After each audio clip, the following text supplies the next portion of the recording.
got built out of nowhere. That's what I'm making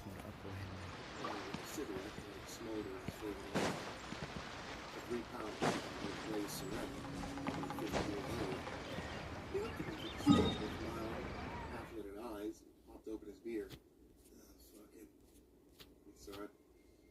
Ain't noon yet, but I reckon it's close enough. Now that orchard, there's the Van Klein's, that orchard. The labor of love. They bought the property in the 30s, planted all those trees by hand. Thank you, the deal. Marble land. With 15 acres. They're like 15 acres or something. I don't know why.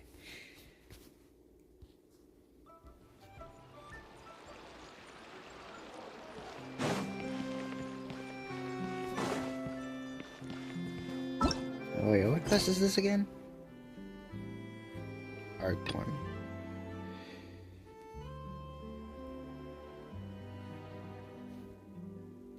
Oh yeah, forgot about that. Yeah, unfortunately, literally, I don't know, I'm not using it. Maybe they're maintenance on YouTube. Oh shit, give me that. Or there's some problem in my station right now. That's why I don't have stream. Or Apple. I don't know, dude.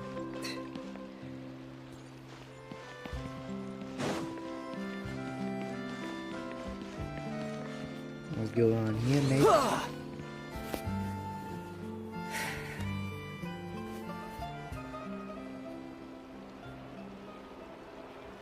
Seriously? But, Mr. Morris, I don't understand, sir. How can you only be telling me this now? Huh? I'm afraid that there's nothing really I can do. I'm really facing a crisis. My hands are tied. But what about my film? Well, I'm afraid you'll have to come up with something on your own. Take it from me. Sometimes you just have to let things go. Same goes with this film festival.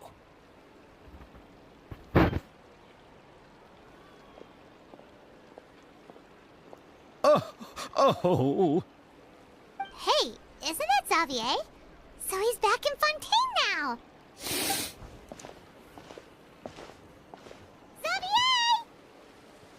You see the guy from Oh, why, if it isn't the dear Traveler and Paimon. I really didn't expect to bump into you here at this time. Well, I was doing just fine until I received some terrible news just now.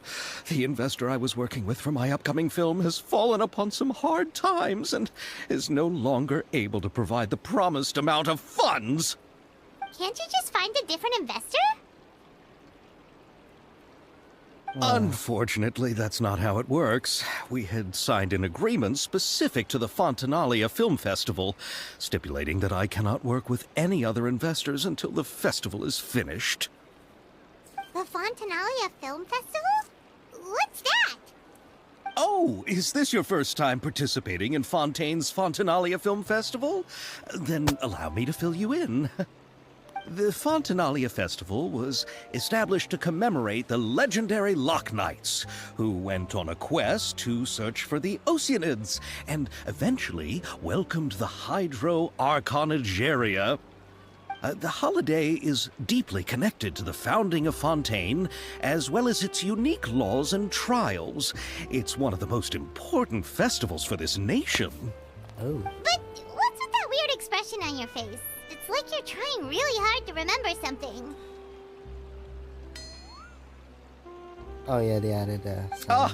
I was just trying to recall the exact description from the books, in order to avoid any unnecessary arguments over semantics. I usually try to recite things straight from the source. An hour Well, later, either way, Paimon thinks she gets it now. It's just like the Windbloom Festival in Mondstadt, and the Lantern Rite in Lille. Yes, those are festivals of a similar variety. Who doesn't like a good festival? And just like those of other nations, Fontaine will hold a plethora of events around this time each year. to commemorate the Lock Nights. People will imitate them by putting on special costumes, raising golden cups, and going door to door asking for pure water. But a few years ago, Lady Farina started to find the whole idea a little drab, and so decided to change the part about pure water to sweets. The frick? Really doesn't surprise Paimon at all. The whole thing seems more akin to a carnival now, and it's quite popular among the kids. Every year you can hear a bunch of them saying, "Trial or treat." Oh, that sounds pretty fun. But how does that connect back to the film festival you mentioned? Ah, yes, it appears I've strayed off topic. I just got too excited after seeing you. Let me get back to the point. The Fontanalia Film Festival is an event proposed by the Fontaine Film Association this year. Now that film technology has matured as a medium, it's the perfect time to introduce more people to the art form. During this time, people may submit films to be evaluated, and the entry with the highest score will be given the Farina Award by the association. The what award? The Farina Award. You know, after the Hydro Archon. They coined it while Lady Farina was still in power, but even though things have changed, no one has made any motion to update the name. Perhaps everyone still thinks of it as a pretty appropriate name. Even though she isn't the Hydro Archon any longer, Lady Farina is still Fontaine's superstar. Anyone with eyes can see the way she shines on the stage. Very well. Guess the Okay. name does work pretty well when you put it that way. Okay. Oh, but who would have guessed there'd be an issue with the funding? How will I ever explain this to Miss Chiori? Not to say all the other actors who traveled all the way here from Inazuma. Chiori? Sounds familiar. Where have we heard that name before? Yes, that's her. I asked her to oversee the event's art direction, including the design of the actors' costumes and appearances. Oh, Paimon remembers now. Navia said that her clothes were designed by Chiori, and Kirara's outfit too. How to describe her? Well, she tends to be pretty direct and can be very forceful when it comes to dealing with people. The fashion world in Fontaine has dubbed her the Thundering Seamstress. Her remarkable designs have led many Fontainians to become very interested in Inazuma. Anyway, Chiori is acquainted with all the actors I've invited from Inazuma. Without her help, I don't think I would have been able to get such an international cast for the film. She really is a kind soul. Who are the actors from Inazuma? Do we know them? Why don't the two of you accompany me to the Aquabus station to welcome them? Judging from the time, the Aquabus should be arriving shortly. Chiori will be waiting to meet me there as well.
Where is he now? Okay.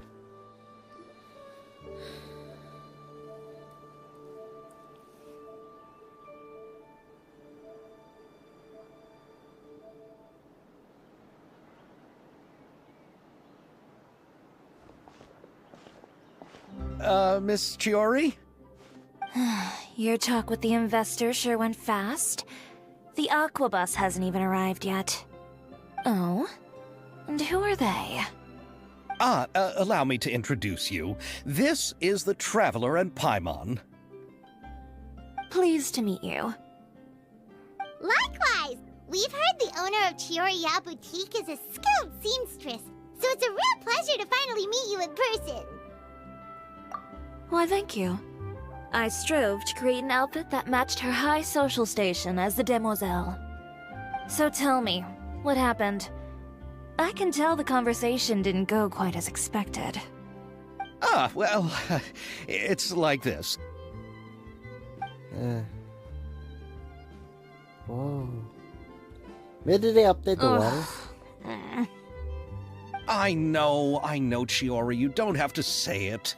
You did remind me that this investor was a little bit sketchy. Yes, there's no doubt about that. But how could I pass it up? He offered me twice as much as the others. And therein lies the problem. Yes, but just put yourself in my shoes. After obtaining such an excellent script, it's only natural that I would want to make the most of the film. The budgets that the others had proposed were nowhere near enough. It's difficult to find someone willing to front such a large amount of mora, so... Don't be sad, Xavier. We might be able to help scrounge up some more together for you. Oh, thank you, Paimon. That means a lot to me. But the cost of the film is staggering. I'm afraid that any mora we can scrounge together in a short amount of time won't even be able to cover the actors' fees. We need to move on. What's happened has already happened, and there's no changing it. But now's not the time to give up. What? You're saying that you have a plan?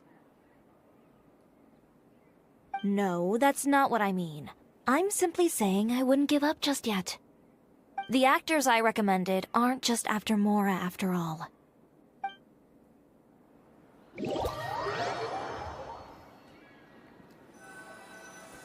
They tell me they're rich. They tell me they're...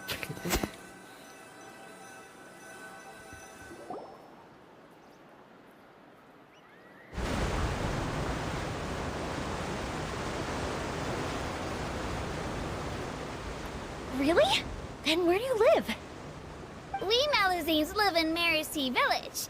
The only way to enter is from underwater. Oh, you must be pretty tired after work every day, right? I mean, you have to swim all that way just to go home. We are so thoughtful.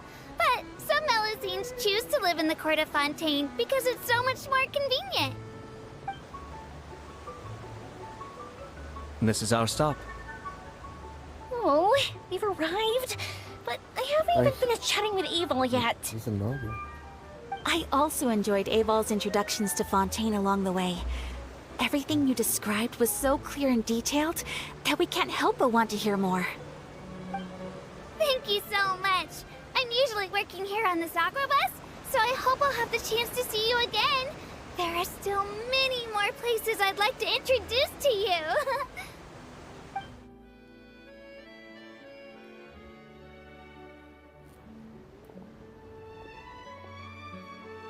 Welcome to the Court of Fontaine.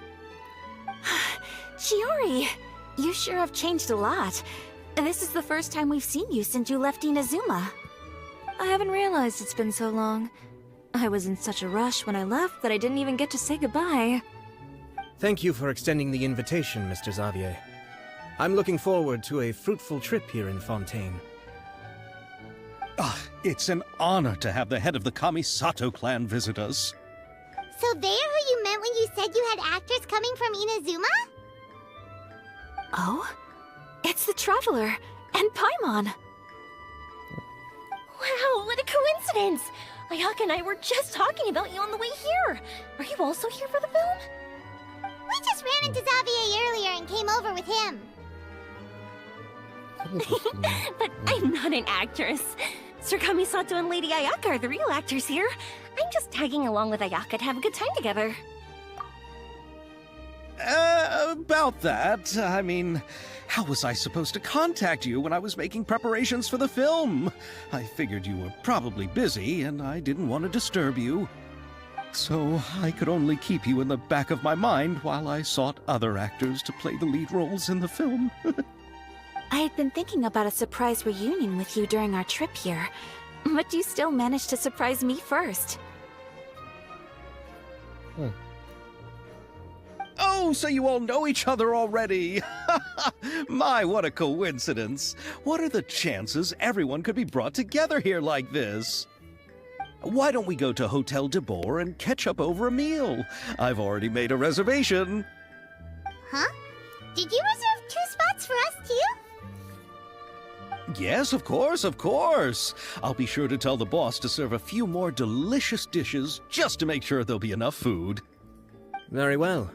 Then please, kindly lead the way, Mr. Xavier.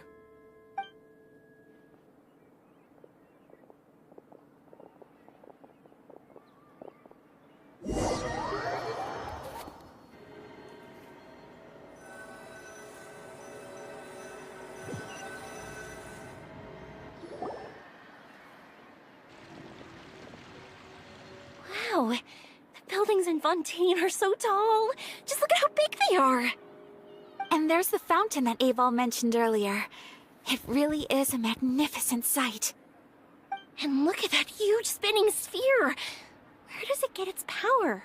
Wait a sec. Could it be one of those clockwork mecha we've heard so much about? Oh yeah, where is it then?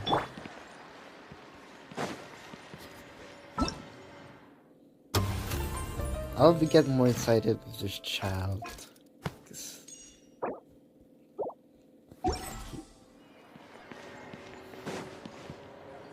he's my favorite anti-hero.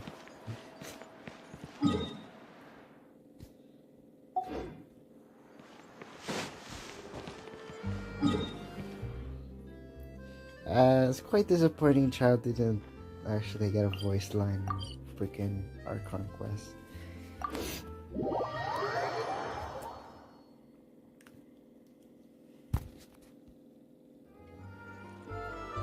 Tidal wave! Ta! Bring it on!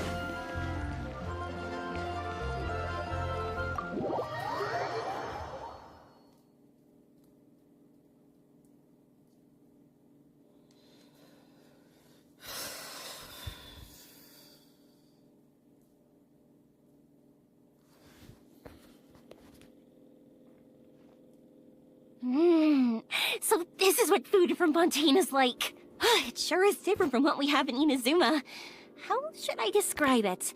It seems like you have to go through a lot more steps to make them. And the flavor has many layers too. Yes. When I first went to Inazuma, I actually thought the food there tasted a little too bland. It took some time for me to get used to it. Let's get back to the purpose of this trip for a moment, shall we? How have preparations for the film been coming along, Mr. Xavier? Well, I've already assembled most of the film crew. A lighting specialist, a prop manager, and a costume designer. I've also bought the copyrights from the novel's author. Oh, it's called The Two Musketeers, right? I read the script you sent me on the way here. The story is pretty good.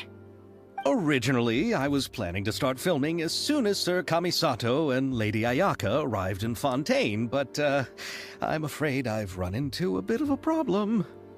Oh? What is it? It has to do with the film's investor, Mr. Morris.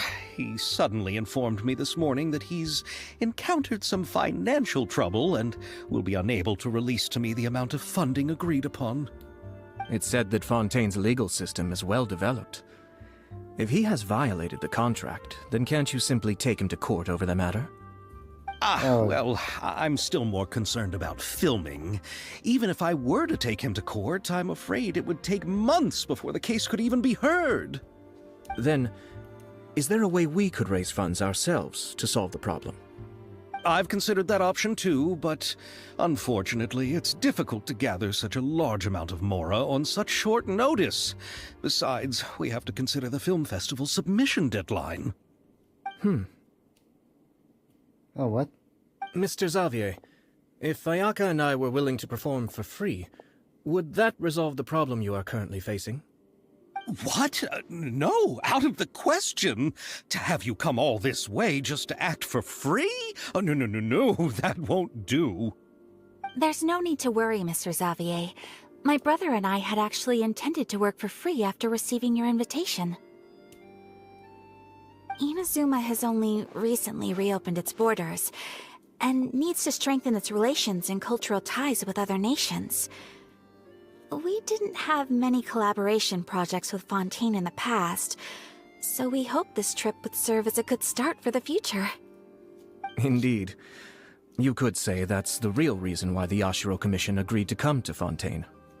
I understand, but having you two act for free just doesn't seem right. Not at all. While we're officially here to conduct a cultural survey of sorts, we must express our sincerity if we want to establish formal cultural ties with your nation. This film will serve as proof of friendly cooperation and cultural exchange between Inazuma and Fontaine. It's my hope that the film can be finished and released as smoothly as possible. If you still don't feel comfortable with this arrangement, I would also be more than happy to be introduced to some other renowned individuals in Fontaine's literary and artistic circles. All right, I'll do as you say. Thank you so much. I'll make sure to cobble together enough mora now, even if it means selling my house, my camera, and every single family heirloom. Come on now, no need to go that far. I'll also help you out as a brand sponsor. Me too! Even though I didn't bring much more to spend on this trip, it's still better than nothing. You are too kind, all of you. I really don't know how to... Ew. All right, enough about that. Now that we have Xavier's savings, my support, and 2 leads who are willing to act for free, I think we will be able to make this happen. Nah. So, instead of Mora, you'll help with filming and production. Oh, but how can we help with that? We don't know much about making a film. All right, pull yourself together, Xavier. Tell us if there are still any open positions left among the crew. All right. Let me think. We still need a camera operator, a clapper loader, and someone to manage logistics. I originally wanted to personally serve as director, but I've been too busy working as the producer. So the positions of director and director's assistant will also need to be filled. Paimon knows what the director and the logistics support person do, but what's a clapper loader? The clapper loader is responsible for using the clapper board to record and organize the information of each shot when the camera operator begins shooting. The work requires both patience and careful attention to detail. A clapper board? Oh, you mean the thing they hold that goes clap whenever they start filming? Yes, that's right. Are you interested in that job? For sure! Paimon's always wanted to try that. All right, then you'll be our clapper loader. I can find someone from the store to help with logistics. What do you think, Xavier? Fine by me. As for our camera operator, I was thinking of letting the Traveler take the role. Oh, she's great when it comes to using a camera. Paimon can't even count how many things we've taken photos of during our journey. Yeah. I think so. Yes, that's also what I was thinking. I noticed the Traveler had an eye for photography and composition when we worked together previously. I'm sure that's due to the traveler's journey across Devat and all the places they've seen. After so many adventures, using a camera must be second nature by now. What do you say, Traveler? Are you interested in the job? Thank you. It really means a lot to me. Come on, friend. Let me give you a big warm hug. So all that's left for us to find is a director and an assistant. That's me right there. Me. I want I want to be the director's assistant. All we need to do is help the director, right? I can handle that. Man. All right, then all we need is a director. Oh, all the well-known directors in Fontaine are probably also busy working on their own films these days. I'm not sure who will have time to help. Oh, too. Farina helped out a theater troupe recently by serving as an artistic consultant. She could be a good director, right? Besides, it's not like she has anything else to do right now. Farina? Do you really think Lady Farina would be willing to help us with our humble project?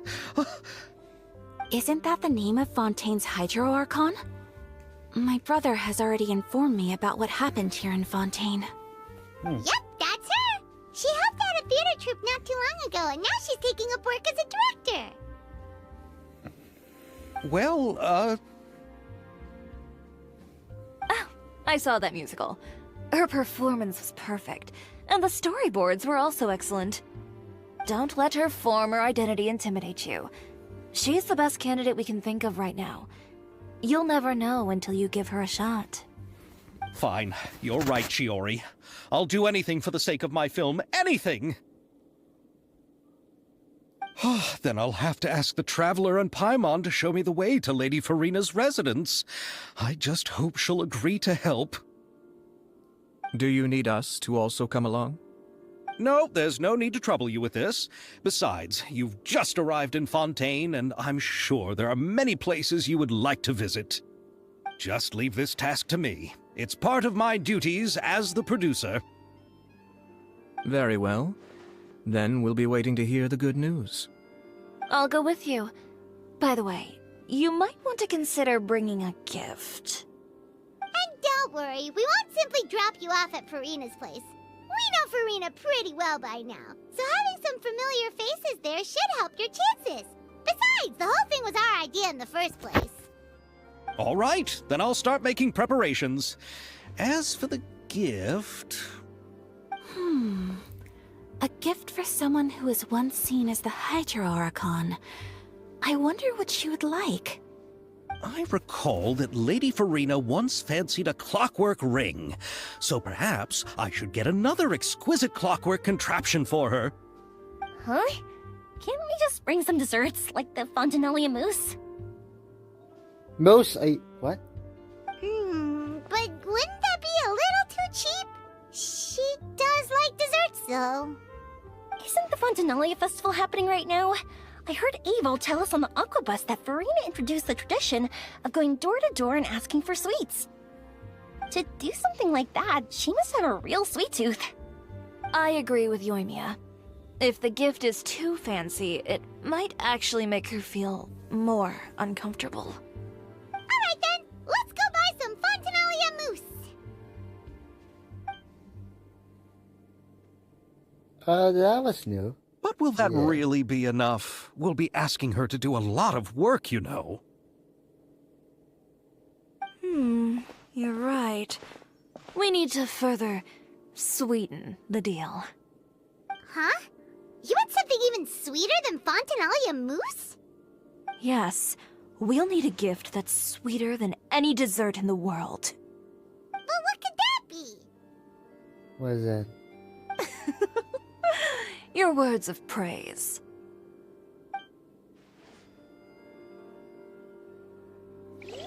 You mean words?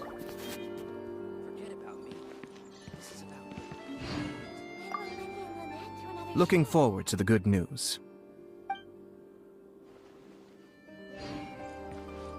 It has Bronzos here.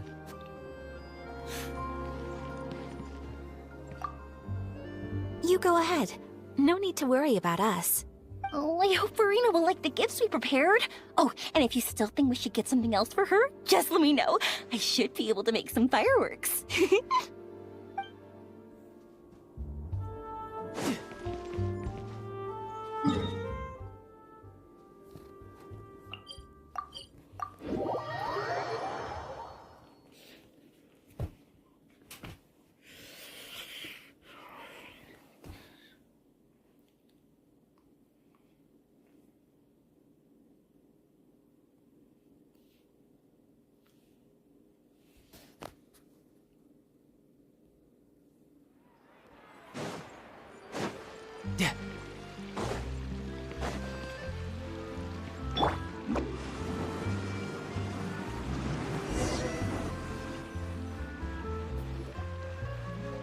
We're here! This is where Farina lives.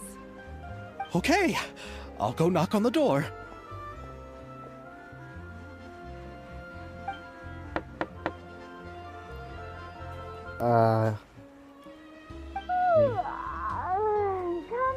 Coming. Ugh, seriously, who's knocking before afternoon tea?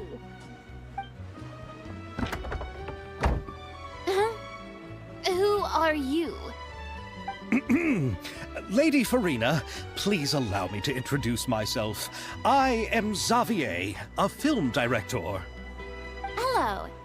Oh, is that the traveler in Paimon I see behind you? And who's this? I'm Chiori. Ah, the one from Chioria Boutique. Hello. So, what are you all doing here? Do you need something? Did you just get up, Farina? It's already past noon, you know. Huh? Oh, Paimon means the weather is so nice in the afternoon and the sun is so warm. Just like how you make us feel. Sleeping in late is a really smart idea.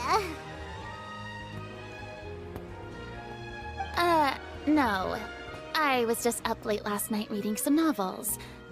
What does sleeping in have to do with the weather?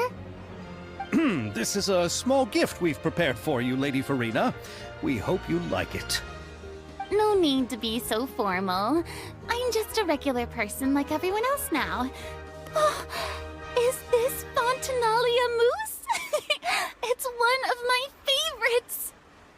What? That's great! So, actually, there's something we need your help with. Given your renowned passion and understanding of drama, I would like to ask that you serve as the director of our film crew. Oh, but didn't you just say that you're a director? Yes, but for this particular project, I'm mainly working as a producer. Besides, I'm sure that your understanding of the performing arts far surpasses my own, Lady Farina. Are the Traveler and Paimon also part of the film crew? Yep, we sure are. Paimon's the clapper loader and she's the camera operator. Camera operator? That can be a pretty technical job, and it directly affects the final quality of the film. Are you really up to it? No, I'm not questioning your abilities. It's just that I've never really seen you use a camera before. Maybe you can come up with a test for the Traveler and see for yourself. If she can satisfy you with her camera skills, then you'd have nothing to worry about and can join the team. What do you say? You sure are getting better at rolling with the situation, Paimon. Oh, I do wish to see how skilled the Traveler really is with a camera. Alright, how about this? We'll work with what we have. I'll give you some scenarios and see if your work is up to my standards. Very good. It's essential for the camera operator to understand the director's vision. I'll make my decision after seeing your work. Are you ready? I have high standards, you know. Okay, grab the camera and I'll give you a scenario.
This is a great view. I'll use my instincts, alright? Alright. Cake. Beautiful little cake. And beautiful scenery. And a little flower.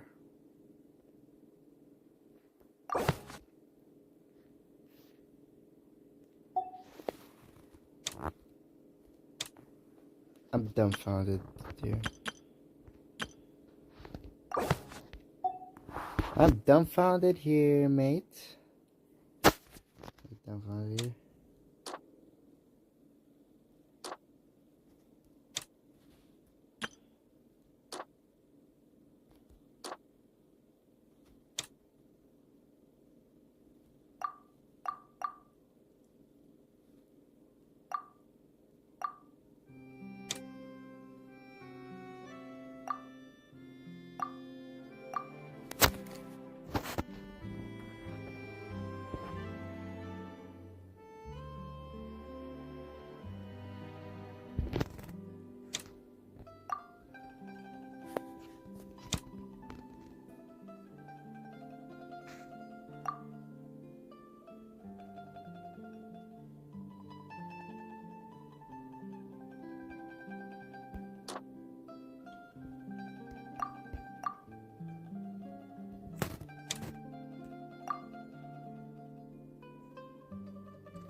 Dude, I'm not an English professor.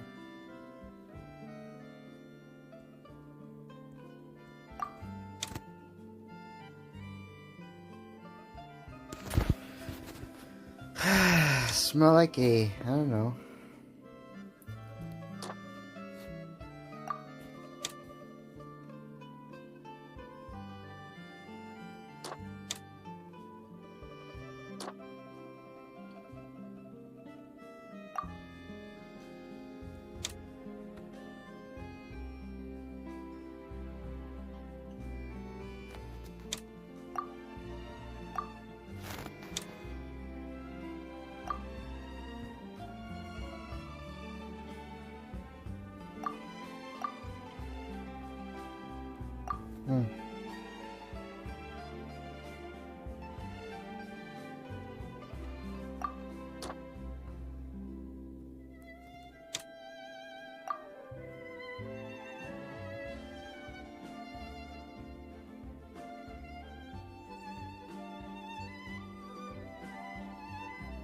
I am dumbfounded here, man. I'm not perfect, dude. Oh no.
Oh, it appears that you have more skill than I thought.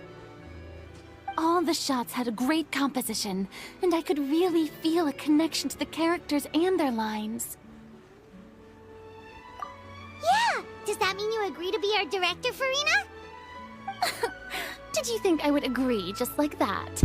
After our performance of the Little Oceanid, I've begun to make a name for myself again, you know. In fact, I've already had several troops approach me for the Fontanalia Film Festival. Unfortunately, the scripts were all pretty boring and didn't pique my interest. If others were to find out I agreed to work with you so easily, then, well... Hey, but didn't we have a deal? What else do we need to do to convince you, Farina? Well, what about the pay? Huh? Oh yeah, You need know, money. how much you're willing to pay me to be the director? The pay is also an important factor for me to consider, you know. Well, I can offer you this much? What? That's all? If Nervylat were to hear of this, he could charge you with underpaying your labor. I'm sorry, but our crew is in a tight financial spot at the moment. I see. Well, even though it's highly unlikely now that I'll join your crew, there's still something I'd like to ask. Exactly what film are you planning to make? Oh, our script is an adaptation of The Two Musketeers. Huh? Wait, you mean the suspense thriller novel that was a #1 bestseller? Oh, so Farina's read it too. Of course I read it. I've always had a keen interest in artistic works that strike a chord with the populace. I see. It all makes sense now. You must have used most of the budget to pay for the copyright. Not really. The novel's author transferred the copyright to me practically for free once he heard that I wanted to make a film adaptation of the story. The lack of budget is due to another issue. He probably just wants to get his name out there. So, Mora isn't the most important thing to him right now. It reminds me of a delivery courier who wears one of my designs while traveling all across Teyvat. I didn't charge her much for the outfit either. The exposure she provides for my brand is well worth it. So, are you a big fan of this story, Farina? Well, it's alright. The pacing of the story is good, but the character relationships could use some work. When I was reading it before, I always felt like some things were left on a rather unsatisfactory note. I have high standards, you know. Ahem, Mr. Xavier, if, hypothetically speaking, I agree to be the director, how much freedom would I have in terms of script revisions and creative interpretation? Oh, as much freedom as you would need. I wouldn't dare doubt the tastes of Fontaine's greatest star. Good. Then I'm free to alter the script as I see fit. Absolutely, no problem. Oh.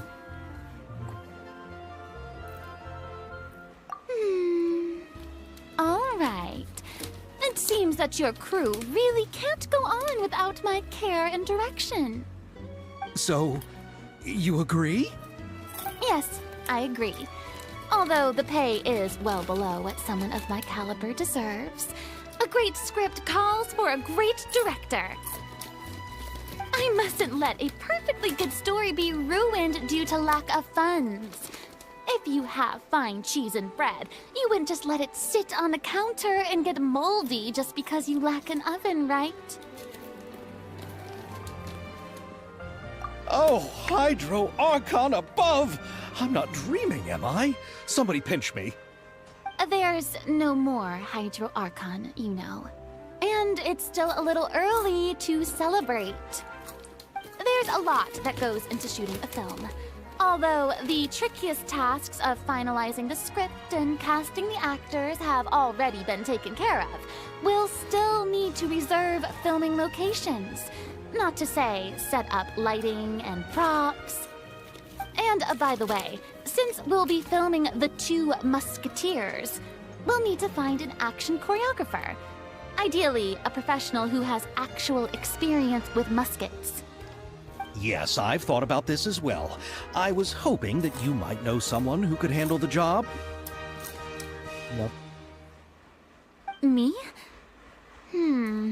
If this was before, I could have simply asked Florand. But it's already been some time since I last talked to her. Navia can also use firearms, but unfortunately, her style is quite different from that of the characters in the story. Could we ask the Special Security and Surveillance Patrol? Oh, you mean the Special Patrol's Musketeers?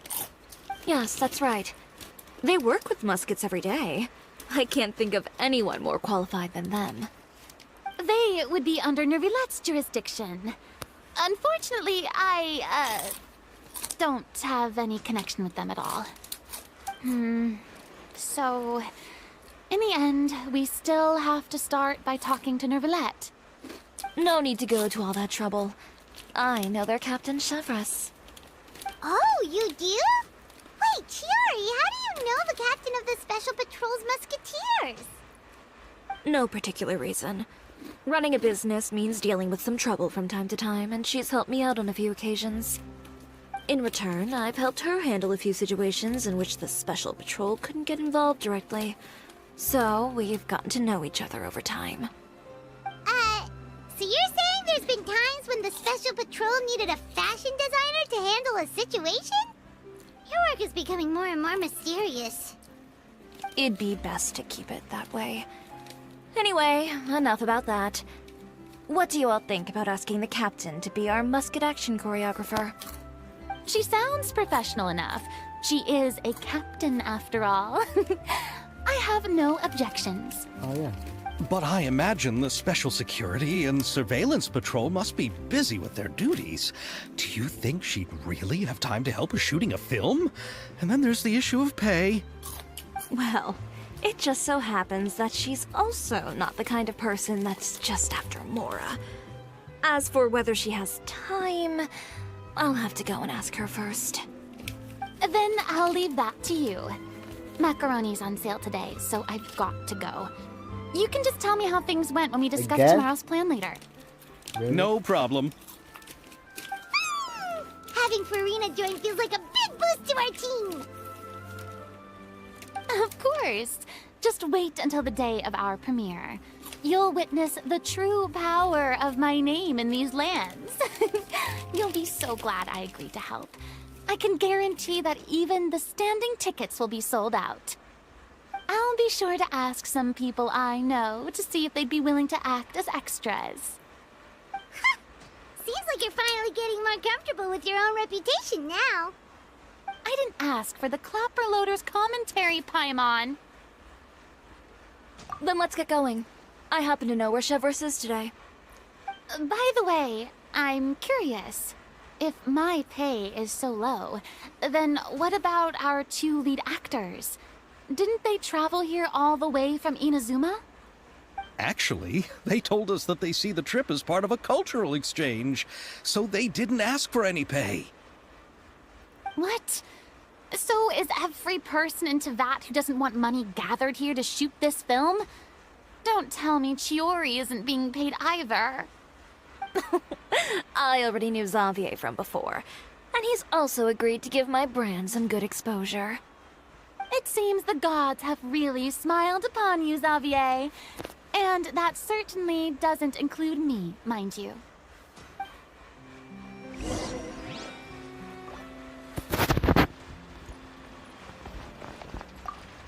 Besides the macaroni, I should also pick up some tomato sauce.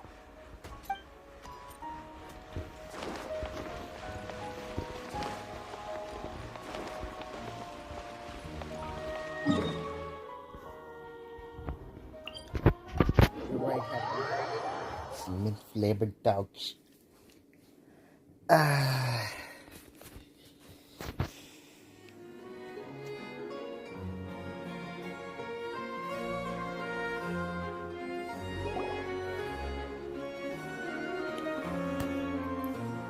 All right, this is the place. But where's the captain? There's hardly anyone around here. She's over there. The one with an eye patch reading in front of the newsstand.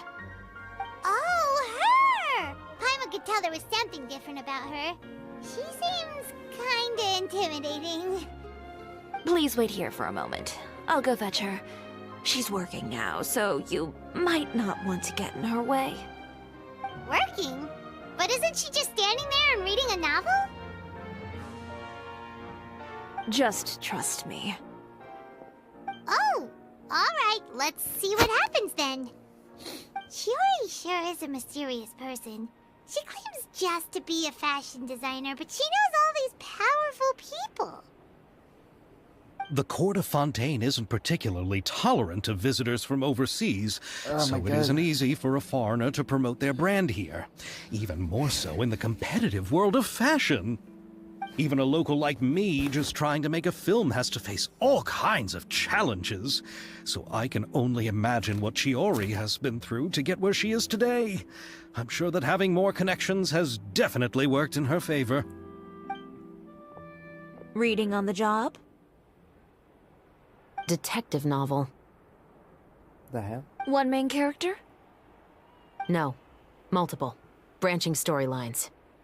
I see. How's the plot coming along?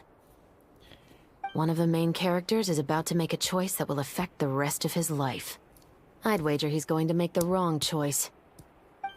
Any way to speed things up? There's something I need your help with. You know that doesn't depend on me. It all comes down to what the character chooses. Yeah. Which is exactly why I'm here to help.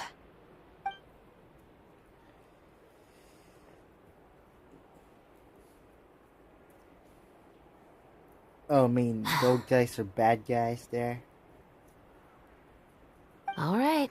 It appears he made the wrong choice in the end. Halt! Huh? What's going on? Hand over whatever you're holding. Oh, it's just a book. I didn't buy anything else. Don't tell me. Then I'm sure you wouldn't mind letting me have a look. No, don't tell me. Excuse me, officer. I don't mind you standing around here, not purchasing anything, but I'd prefer if you didn't disturb my customers. It's bad for business, you know. Don't give me that act. You won't be able to get off so easily either. I am Chevras, captain of Fontaine's Special Security and Surveillance Patrol. I will say this one last time. Hand over whatever you're holding at once. And before you do anything unwise, let me remind you that I'll have you on the ground before you can even think about making a run for it. All right. I'll give it to you. But please let me say something first. If there's any contraband in that book, then the shopkeeper here is the one who slipped it in. I don't have anything to do with this. Why, you trying to leave me on the hook, huh? You were the one who said you wanted it. Save it for the interrogation room. Take them away, Letelier.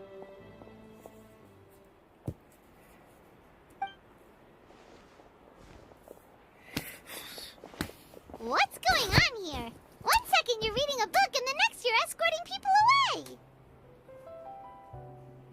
And who are... Oh! Aren't you the traveler who's been all over the papers recently? Chiori, I'm assuming what you wanted to ask me about has to do with them, right? Maybe I can let you in on what's happening then. Now that Vacher has been brought to justice, no new shipments of synth will be made and distributed to sellers. The Fontaine guards have been busy collecting the remaining synths still circulating on the market. Thanks to a tip from our reliable source here, this should be the very last batch. Drugs. Oh, so you were pretending to read a book in order to catch the bad guys. Oh, Paimon almost forgot to introduce ourselves. Paimon is Paimon, and this is the Traveler and Xavier.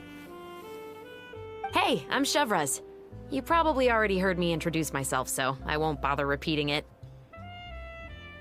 Yeah, why didn't you make a move as soon as you had the chance?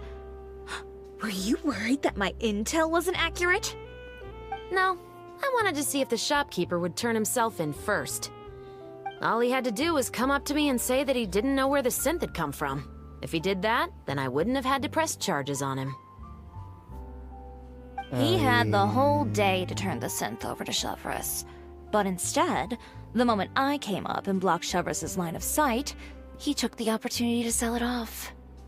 Yep, he made the wrong choice, even though the right choice was right there in front of him. But you knew they wouldn't make the right choice. Yeah, I knew. I was just hoping I'd be wrong for once. Enough about that, though. What did you want to ask me about? Oh, you see, it's like this.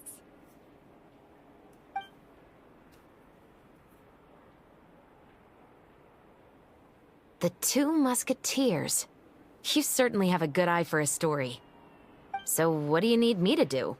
Just be the action The choreographer two for the actors? musketeers. Yes, that's right.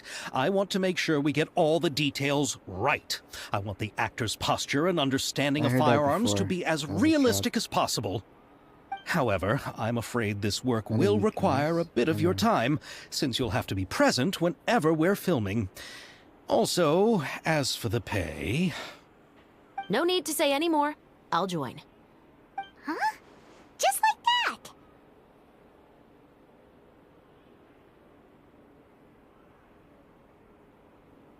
Yeah, just like that.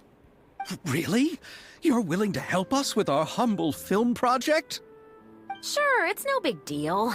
As I said, we've wrapped up our investigation here, so I don't have any other tasks on my plate for the moment. Besides, I personally really like this novel. I even have the collector's edition at home. Stories where justice prevails over evil never get old for me. Then we've got a deal? Yes, I'll see you on set tomorrow. Oh my! I can hardly believe it! I should tell Lady Farina immediately. Oh, and I must tell the prop manager and lighting technician to get everything ready. We start filming tomorrow! Calm down, Xavier. The film is going to take more than just a day to finish. Still, I should also head back now and start preparing the actors' costumes and makeup. Alright, guess that's it for today then. Traveler, Paimon, please stay for a moment. I have something to tell you. Then I'll take Xavier back. Poor thing. He's so excited that he can't even walk straight anymore. I don't want to spend our first day fishing our producer out of the fountain. Yep, see you tomorrow.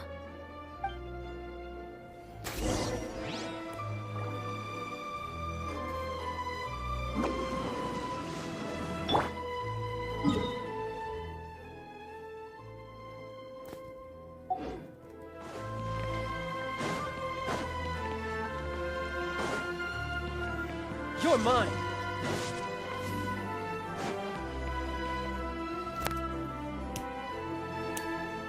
So what did you want to tell us, Chevres? Have you read The Two Musketeers? The story is about a pair of children born into the household of a baron, and their struggle to survive together and take revenge for their mother. They were raised at the baron's estate, where their mother worked as a maid. The two were illegitimate children that the baron had with the maid, so they were never treated well by anyone. One day, upon returning home, they found their mother had been murdered and left dead on the floor. It was quite evident that the culprits were the other members of the baron's household, who never had any kind words to say to them. However, the baron was able to exert his influence and keep the whole thing under wraps.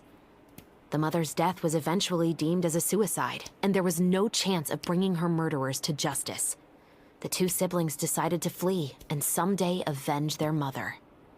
Many years later, members of the baron's family suddenly started turning up dead one after the other, all killed by gunshot. A rainbow rose was found on each of the victims' bodies, being the flower that the kid's mother liked best. The baron believed that the mother's soul had come to take vengeance on him, so he lived in fear each day. But it was actually those two siblings who had fled all those years ago. They relied on each other to survive and trained day and night, eventually becoming adept musketeers. They used all of their abilities to collect evidence and clues before executing their plan and exacting revenge on the baron. Their actions let the truth behind their mother's death be known to all. That's quite an exhilarating story. Yep, the baron got what he deserved for his evil deeds, and justice was able to prevail. It was just the kind of story I enjoy. Oh, so is that why you were so willing to join our crew, Chevres? You could say it was one of the reasons. Oh, you mean there were other reasons too? I've read the reports about you. Whether it was at the trials or when you lent your hand to resolve our nation's crisis, you've shown that you've got a strong sense of justice, as well as a great mind for deductions. Yes, you're as sharp as I expected. It seems you've experienced many similar situations before. There's been a recent murder case involving muskets. The perpetrator's methods appear to be very similar to what is described in the novel. Huh? Really? But Paimon didn't see anything about that in today's papers. The Marechaussee Phantom hasn't yet released any information to the public because the investigation is currently at a standstill. The murderer is extremely cautious. A murder involving firearms? But not that many people use those in Fontaine, right? Impossible.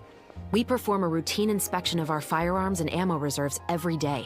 If one of the weapons had been fired, it would stick out like a sore thumb. Besides, I trust the members of my platoon. However... Well, that's all I can disclose about the case today. Huh? What do you mean? I hope you all can go back and get some shut-eye. You can decide tomorrow whether or not you'd like to join the investigation with me. I'm aware this might not be the ideal time to add more to your plate, but the more capable people we have, the better the chances that justice will prevail. Carrying out investigations isn't actually supposed to be our responsibility. Our job is to apprehend the perpetrators. Finding them is really up to the Marechaussee Phantom. You could say I'm taking part in the investigation out of personal interest. I don't want people to see muskets in a negative way, and also, I'm concerned about the similarity between the crimes and the story. You mean, they might be connected somehow? I suspect so. Just to make myself clear, this is not an order, nor is it a deal of any kind. It's a request, nothing more. If you two have any interest in the case after we finish filming tomorrow and are willing to assist me, then I would be most grateful. What do you think, Traveler? Yeah, you're right. Paimon's getting a little tired, too. We've really been hustling all day. You'd better head back and get some rest. It's good to keep a calm mind, especially when you're about to make an important decision. Otherwise, when the moment comes, you might end up like that shopkeeper and not even realize that the right choice is right there in front of you.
Damn, son, for a single Friday day. There's no way I can finish this, am I? Because I have a busy week tomorrow.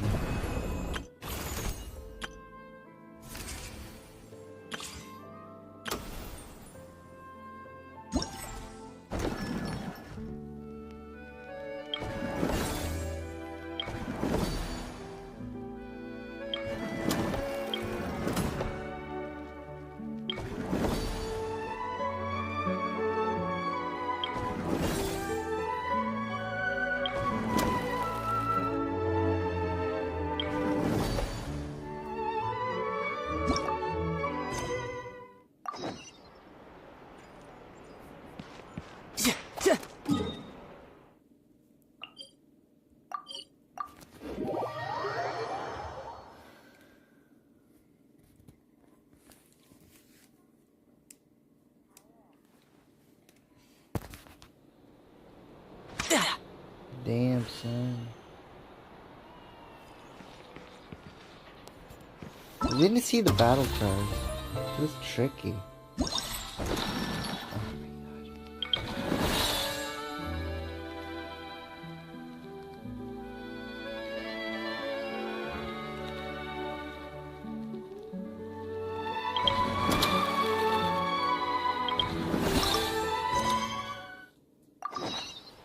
No time to lose.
Mint flavored dog shit. Feels so goddamn good with beer. I popped some nicotine gum instead. Oh, wait, what? While your dad's feet is out and walking.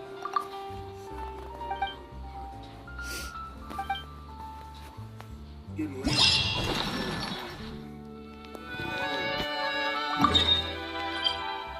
Can't answer my question. I told him I'll cover for you if I have to.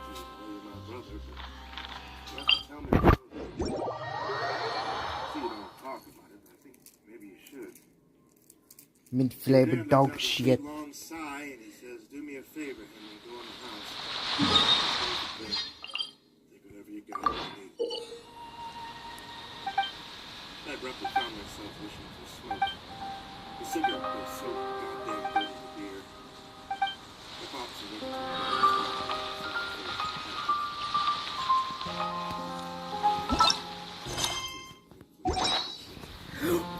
I popped some nicotine gum instead.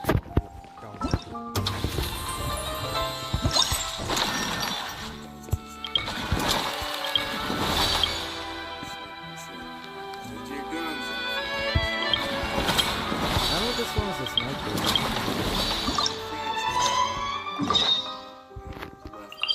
You're right, it's mint flavored dog shit. You're right, Henry. They were starving, almost as bad as the peasants.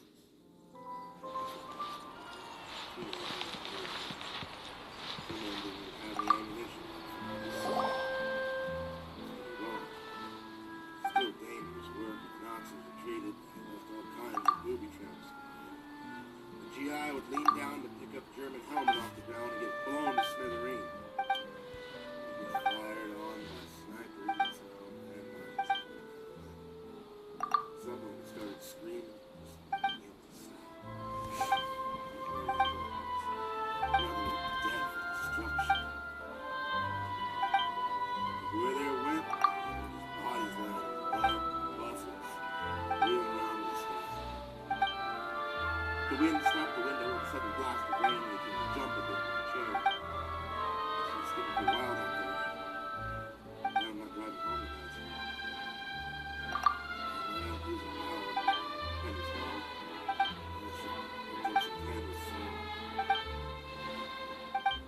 They captured some Germans after going to turn out to be an officer. Oh yeah, this one's the one. This is mint flavored dog shit. The officer and his boys into the village at gunpoint. The villagers all gathered around and started screaming for his blood. His dad said,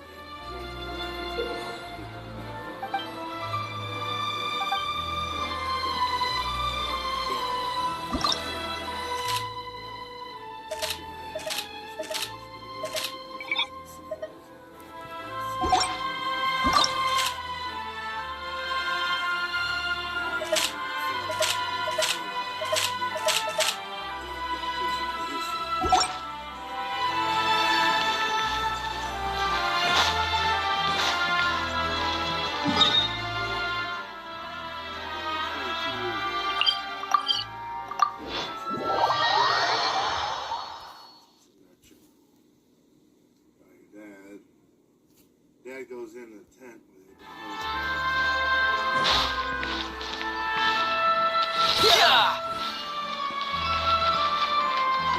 Add Astro. Thank you for completing. Add Astro. Silly bastard was laughing. Find a real. Now, at this stage in the game, your dad didn't much care about any proper procedures and shit like that. But Wally jumps over the table, tackles the son of a bitch, jammed his pistol into the crowd's mouth, and talked to him, forced his ass, buried him. I'm very hilarious. Once again, the present day abruptly fell away like shattered glass. Just like that, I was 7 years old and was playing with a rusty toy dump truck in the field bordered the property and my father was renting from a local farmer.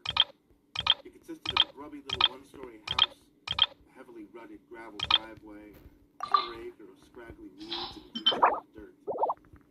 I watched as a long, dark sedan drove up to the house, and a bad feeling started to roil in the pit of my stomach. I could sense that the sedan was the harbinger of impending chaos. A man in a somber-looking suit got out of the car and knocked on the front door. My dad, a son of Blair, said, "What do you do? What do you want?"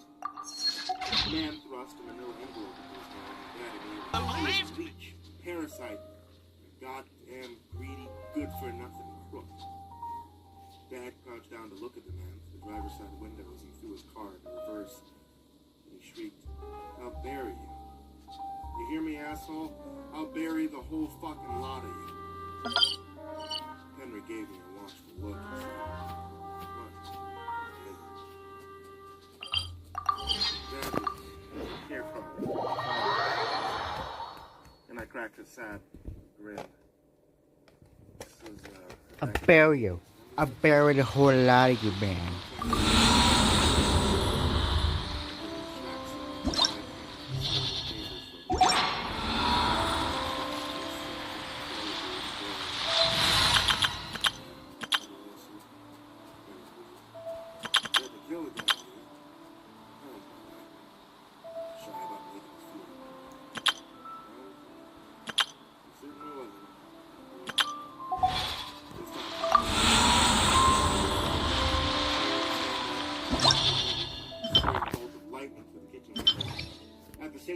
Explosive boom rattled the dishes in the cupboard. The lightning flickered out. Wait a second, I forgot again. Thick and oppressive gloom. Well, shit. You're right, Henry. It's mint flavored dog shit. Candles in the junk drawer. Put the beer in my cooler. I said, "Hey, I can drink it warm if I have to, Henry. Don't worry about it." "The hell with that," Henry snapped. And he headed over to fetch the cooler from the big closet by the front door. "I can't stand them warm. Grab that big pack of ice out the freezer." He settled back down at the table and watched the storm rage outside the windows. The candles flickered and wavered in stealthy drafts that brought their way through the walls of the old farmhouse, making the shadows skitter and dance across the walls. "Well," Henry continued, "choking on the barrel of the pistol straightened up that old boy's attitude real quick. His name was Otto, just a few months before the D-Day invasion. Claimed most of the units run off into the woods when the Allies came storming through. Self-included.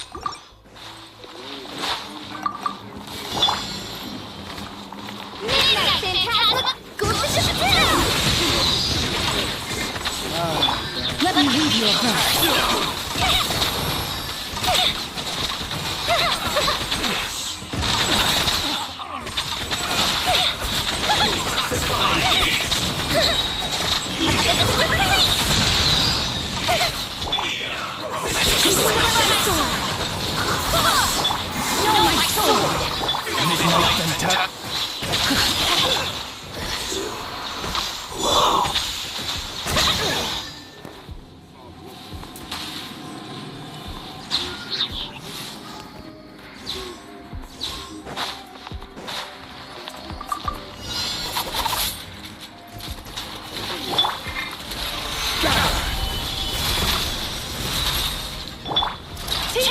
I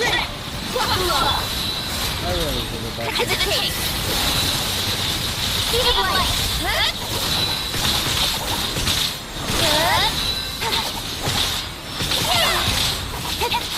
Don't blink!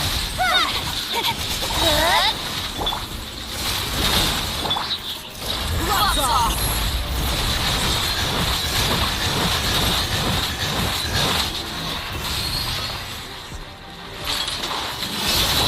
I'm going! Nowhere to hide! Incoming! Hey!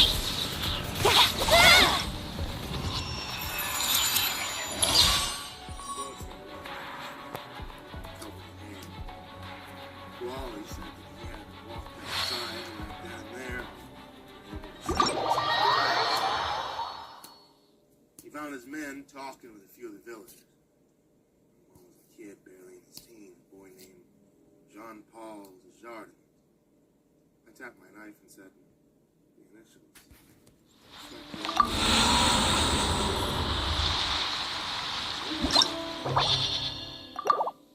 Jean-Paul speaks some English. One of the Wally boys can speak some French. Between them, they're able to hammer out one hell of a tale of a woman. Turns out, Major Otto Hyman was actually a corporal. He led a revolt against a sergeant who was in charge of the outpost and shot him out in the field. Something like that. Swift level execution. Medications, orders, make it down. Pretty much on their own. Part of darkness, I said. And Henry gave me a blank stare. Honey, what? What are you talking about there? It's an old book, never mind. I can imagine the kind of horrible shit that was going on after the revolt. Well, Otto had himself an obsession with the occult. I actually read that a lot of the Nazi commanders were experimenting with black magic, occult stuff. But they were dabbling with pretty much anything, like giving an advantage in the war. I don't know if it's true, but I read that they tried to build themselves a goddamn UFO. That's Roger Hyman. He was convinced he used human sacrifices to communicate. Torture and murder people in a barn on the outskirts of the village, and the circle of followers. He tried to... Rain cutter! Ray outlines it!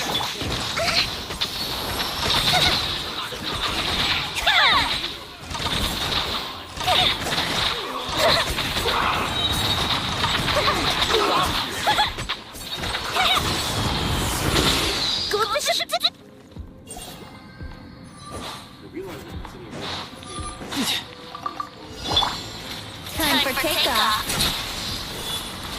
Teamwork is true! Get him! Yahoo! Brace yourself! This is gonna hurt! No time. I was there when it happened.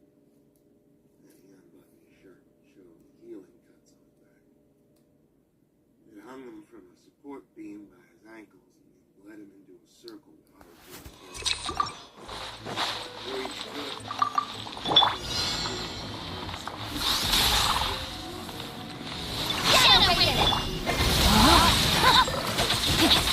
Witness the power of good luck! Here's the fireworks!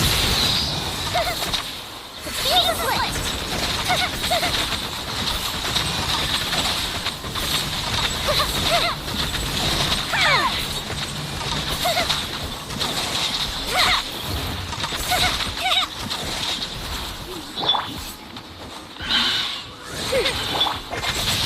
Body enough! Time for a light show!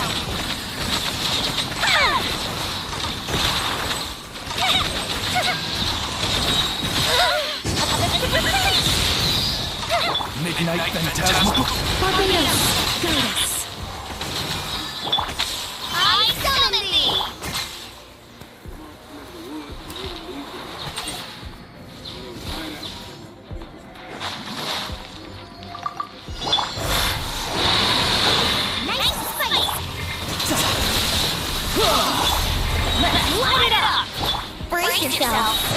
can get away?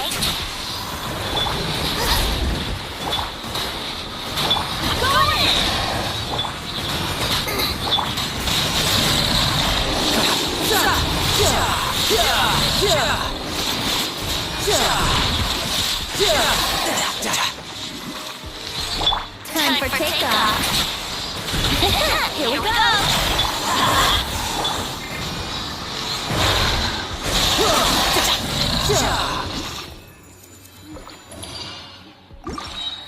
Pulled out his trench knife and yelled, "Bring him over here." They dragged Otto over and made him get on his knees. While he showed him the knife and said, "I ain't gonna waste good ammunition on one like you. I'll tell you what, Major. Your journey ends here, Lord of Sand. Your sacrifice is ready. No, my sword. Let me read you a verse.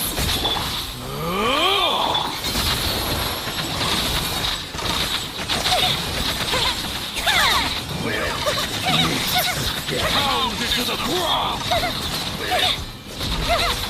Wings darkness. Time to act.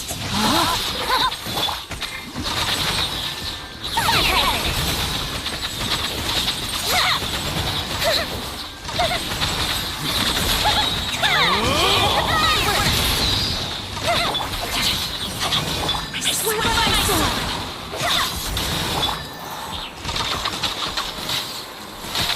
Time for election.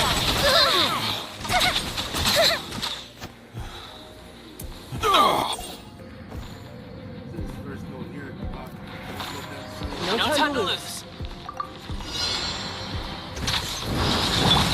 Yahoo! Everybody stand back! Get them! Couldn't let your guard down.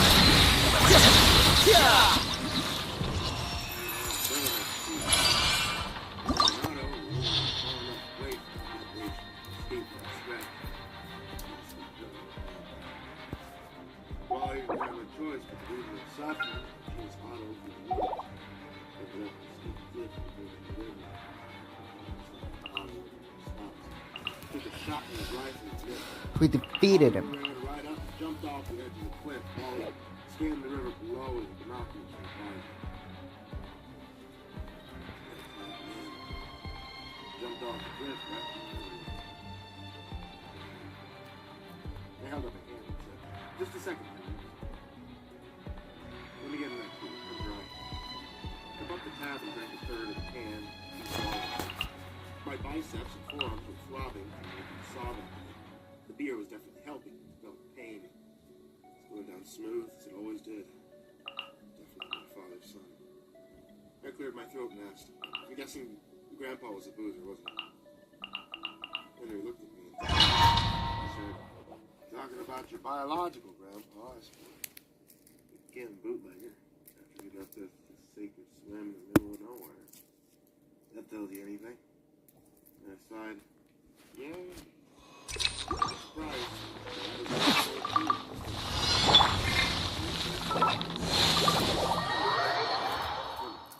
No, don't look at me like that. You drink too much, and so do I. Not as much as my dad, but this beer gut didn't come from nowhere. Alcoholism runs in this family. You know, it takes years off your life, right?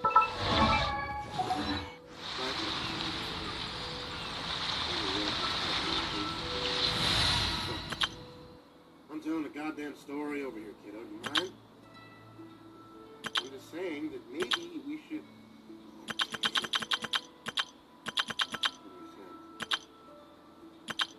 Hell you all. People drink. They smoke and drink and eat cheeseburgers till the day they fall down and die. Hell, feel like I'm one sneeze away from getting shoved into an iron lung over here. Relax, always worrying about my health. You goddamn rash.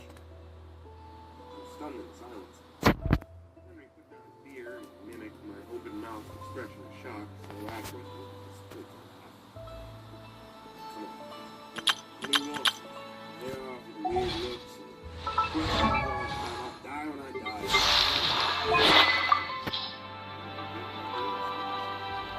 Live my life as I can.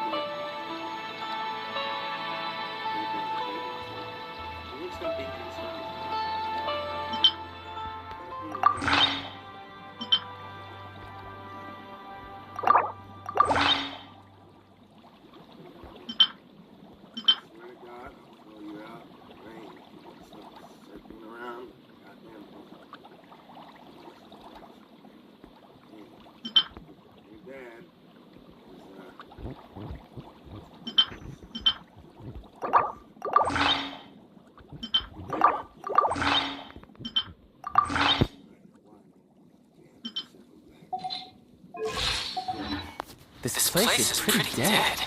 By which I mean, there's nothing to kill.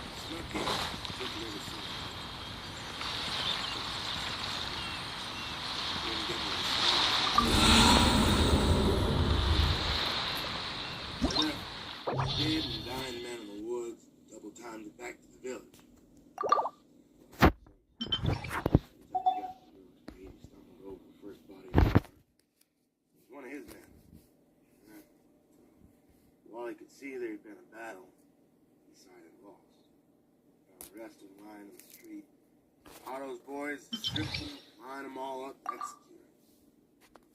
The village with kerosene lantern, trying to identify the bodies of the men he served with. The last body he found was on Paul. Jesus Christ, boy. What a horror show.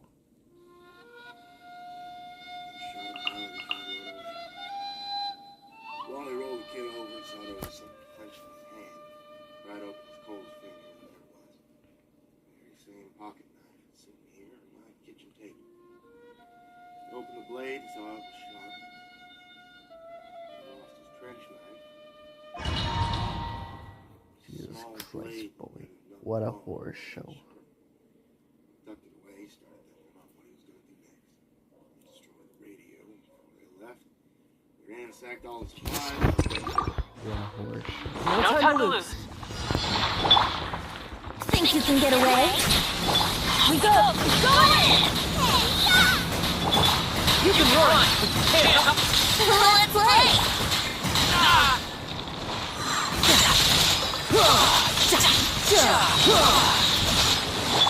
Here we go!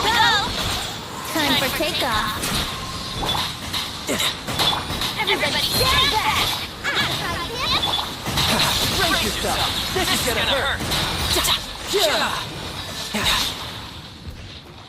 It's easier when there's Venti around. I don't know why.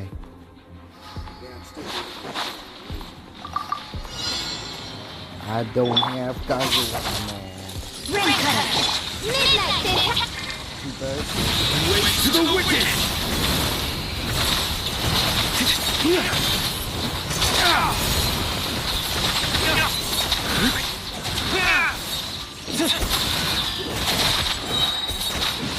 Flames purge!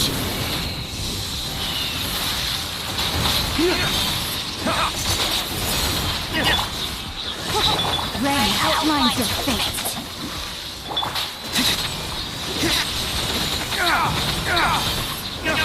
I was really meeting up with everyone. I'm in charge of making you film last night. If I remember right, we're meeting at Hotel de Boer. Let's get going. Down over it. Let night fall. Let me lead you. Flames purge!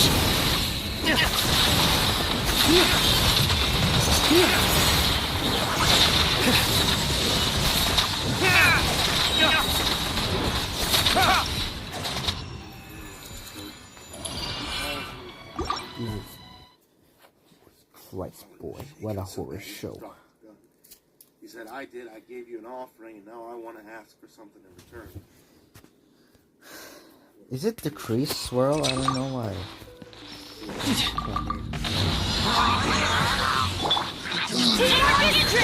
Brace yourself. Eat this! Nice and spicy.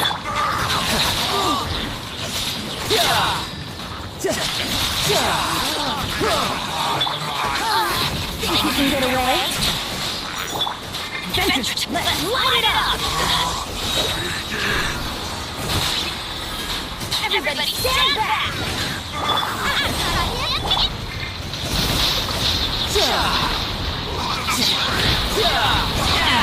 Amateur. Couldn't let your guard down. Teamwork! Time for takeoff.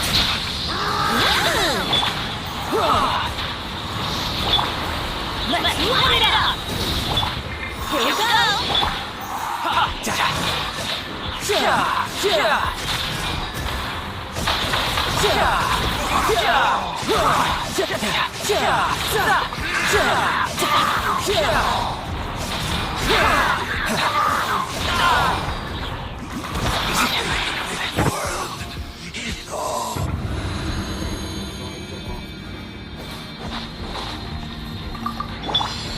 Midnight Phantasmagoria. Blaze! Purge! No, my soul! Witness the power!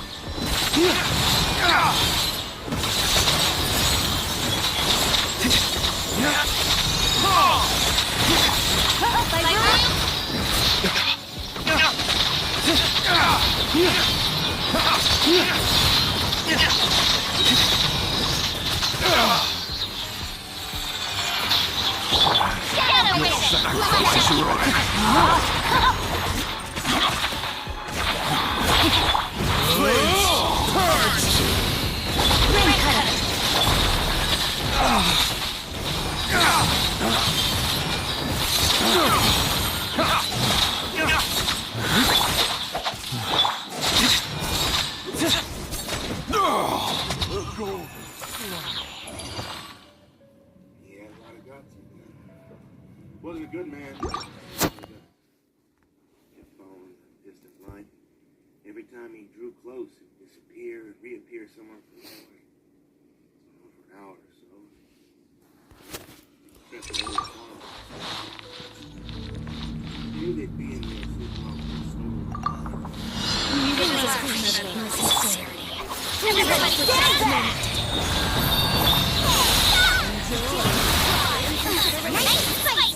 Think you can get away?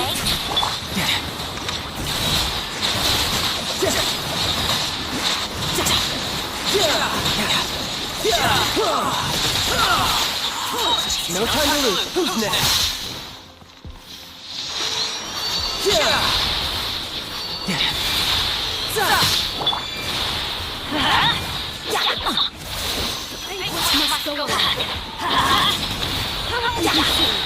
Teamwork is dreamwork!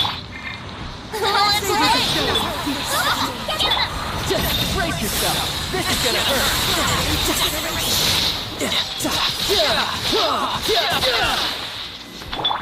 Time for takeoff. Go on.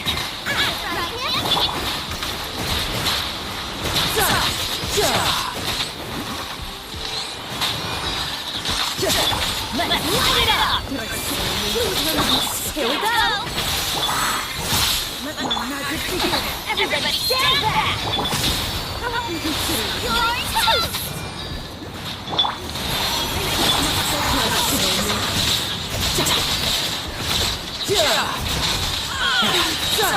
Couldn't let your guard down.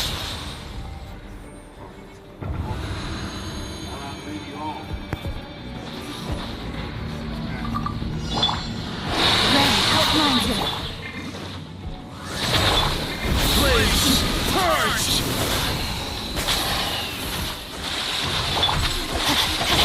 No rest for the...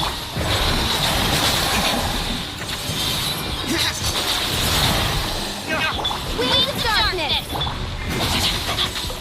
No, my sword!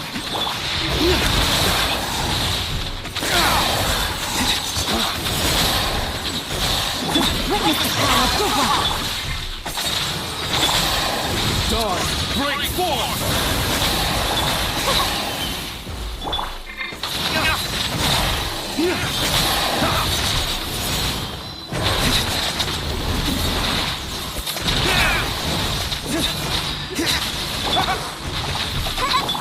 Ray outlines it.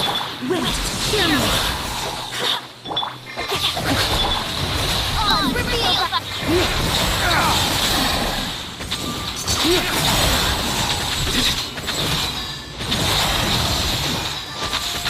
Midnight, Data!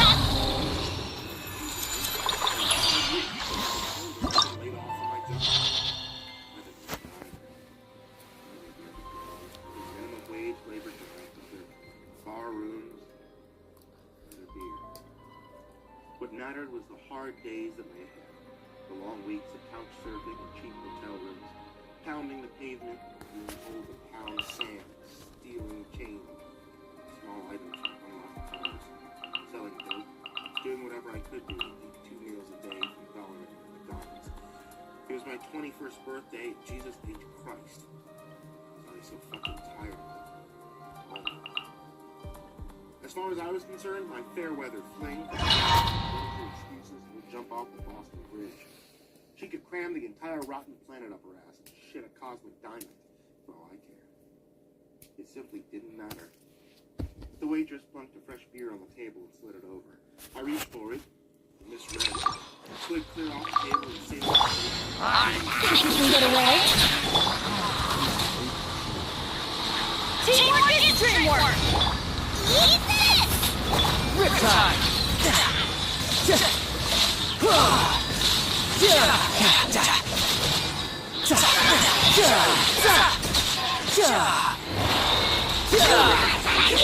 Brace yourself!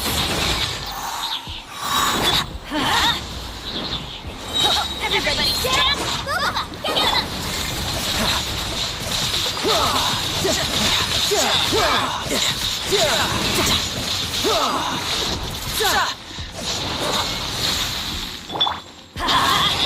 Here we go! Time for takeoff.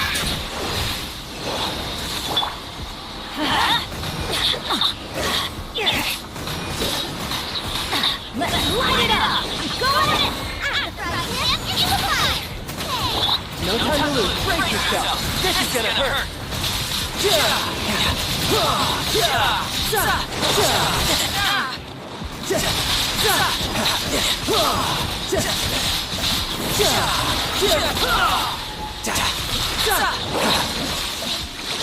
Bring it on.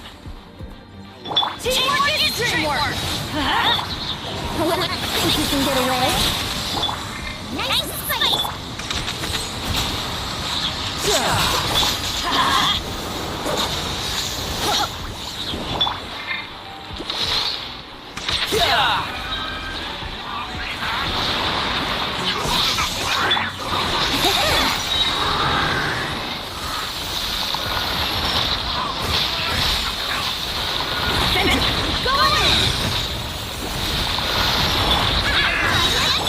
Time for takeoff.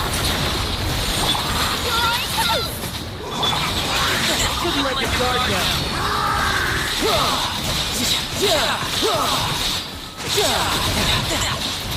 Teamwork is dreamwork!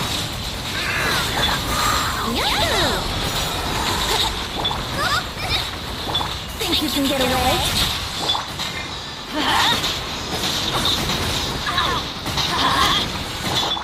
Brace yourself! Go ahead! Eat this! I'm throwing him!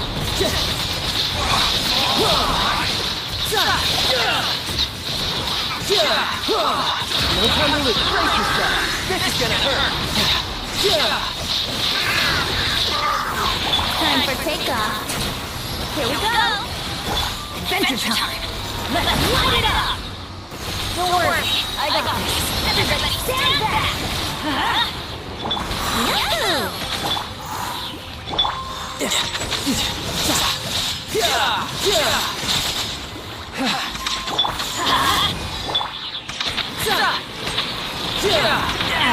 Amateur.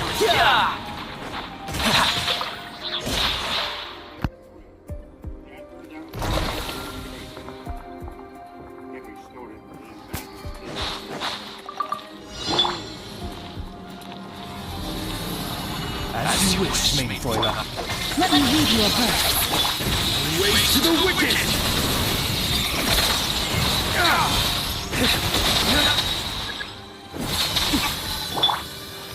By royal decree!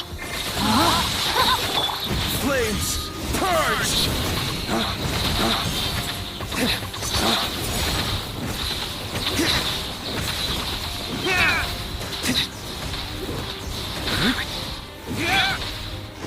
Midnight fantastic!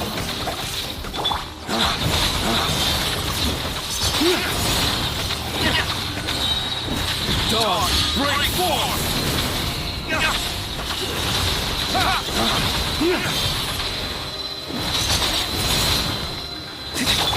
Rim cutter!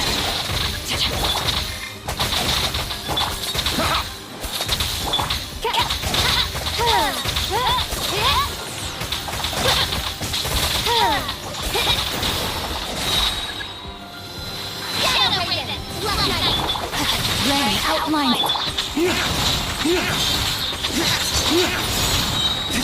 Flames, purge!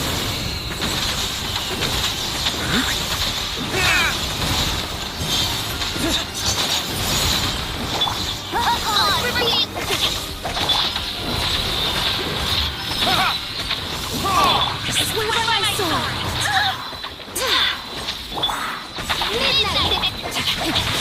Time to act. Let me lead you a bit.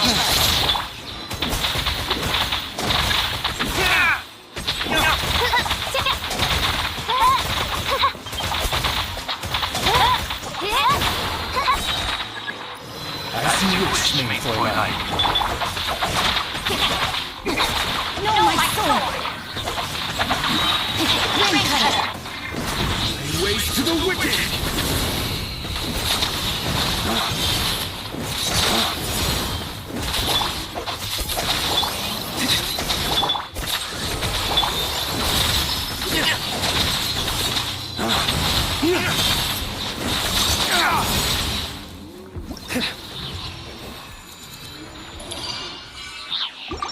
I'll tell you what I've seen and heard.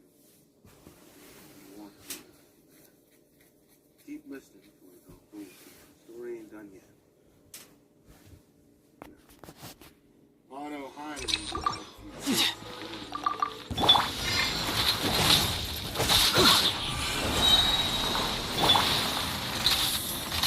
What? Think you can get away? Brace yourself. Go in! Get them!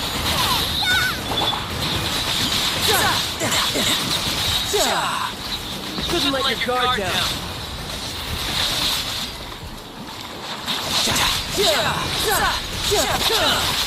Bring it on.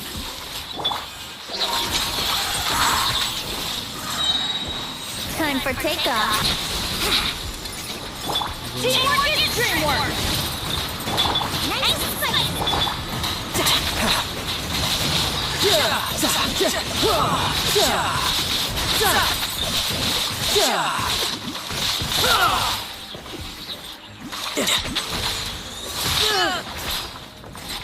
No time to lose.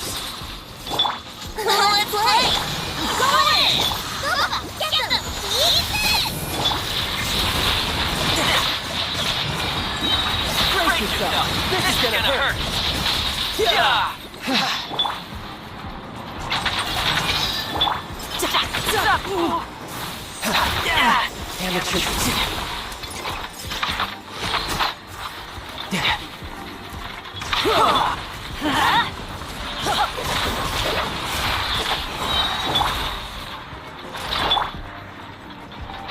Think you can get away? Yahoo! Nice fight! Teamwork is dreamwork!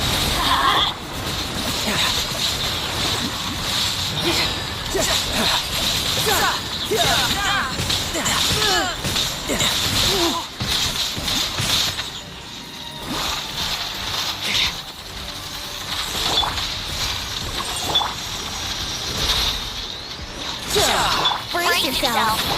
Go in! Out of right hand into the fire! Shouldn't let your guard down. This guy really likes that.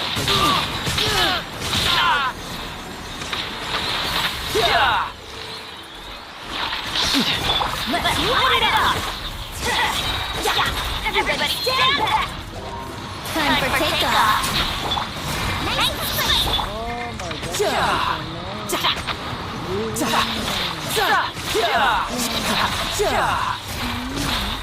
Again? Bullshit, that's bullshit. That's gonna hurt in the morning! Hold on, this guy is really... Leave the circle again. Here we go again. Don't leave the circle. Leave the circle again. Fuck you. Fuck you. Fuck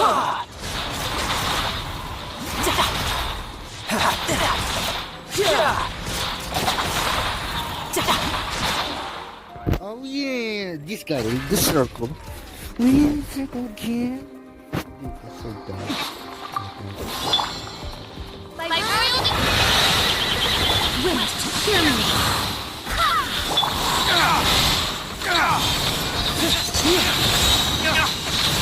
Dog, break forth! Done.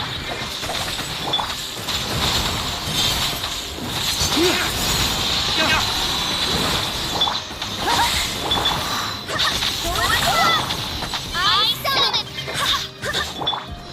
Ray outlines your fate. Let me read you a verse. Reveal light.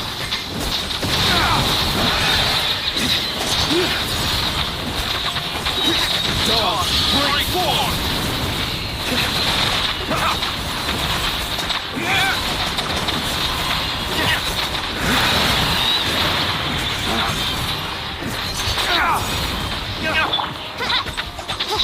Barbados.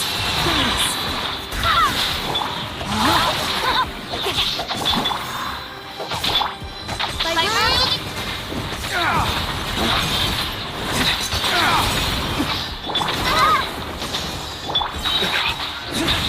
Waste to the wicked! Raincutter. Midnight Day.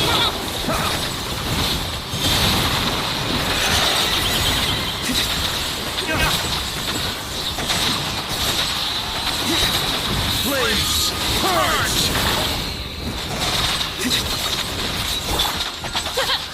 Reveal thyself. Ray outlines your fate.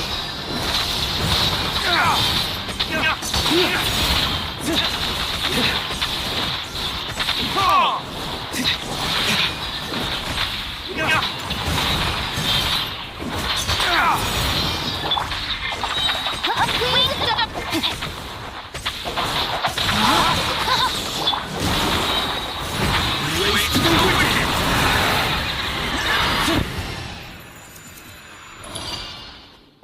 Dad has this issue too. So do you.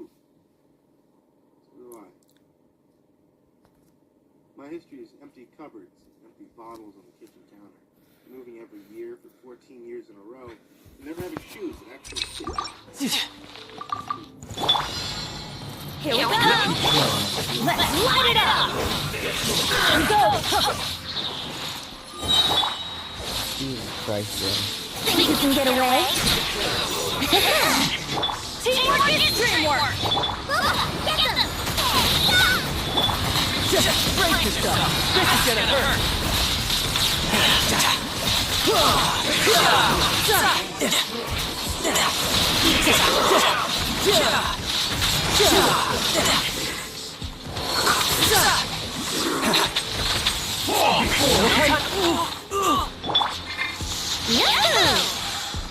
I'm going! Nice fight!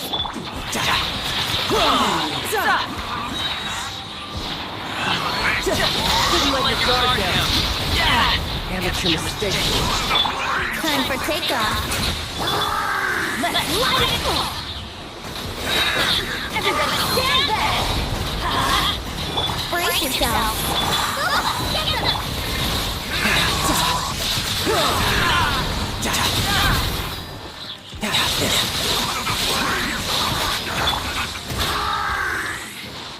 Think you can get away?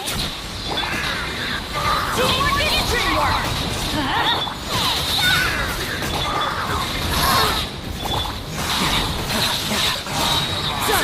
Break yourself. This is gonna hurt. No time to lose.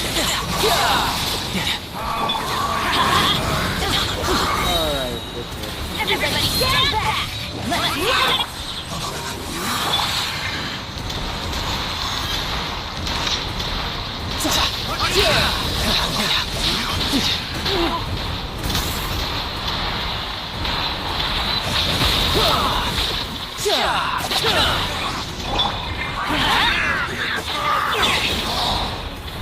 Why did they stop?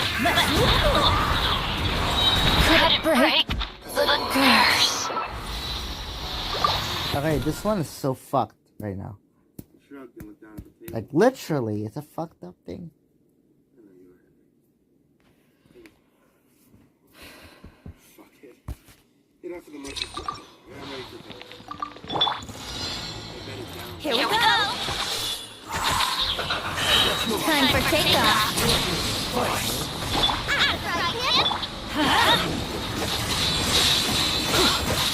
Adventure time.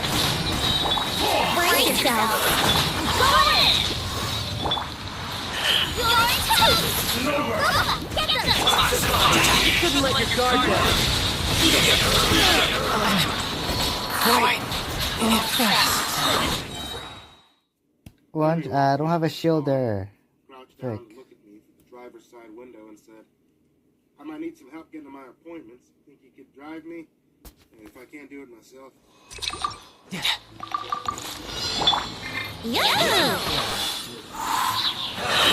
Think you can get away? Everybody stand up! Brace yourself. This is gonna hurt.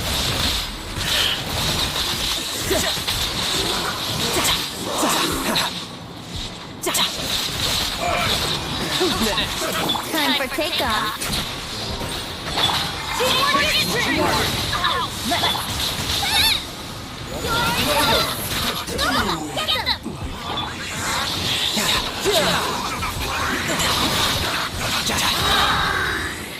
No time to lose.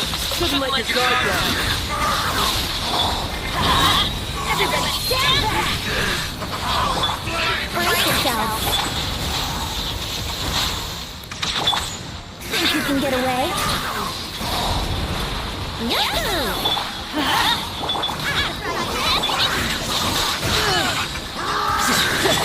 Go in! Eat this! No time to lose. Go!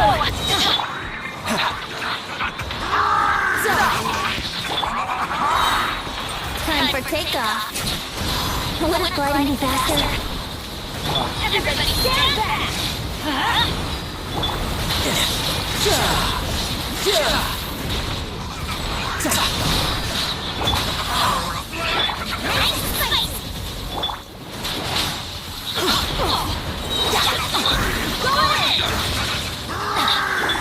You can run, but you can't hide.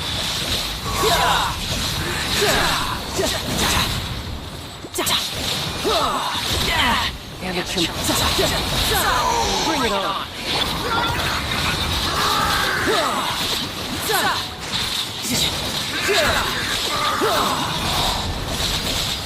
Brace yourself. This is gonna hurt.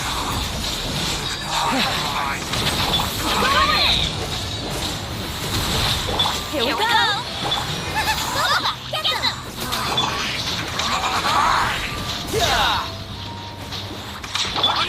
Time for takeoff.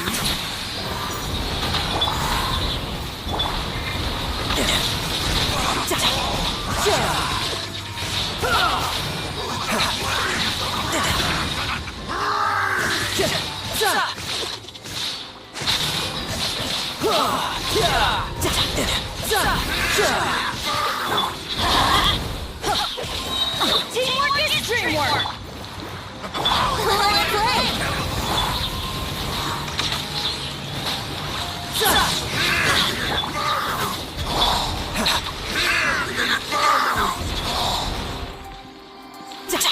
You're mine.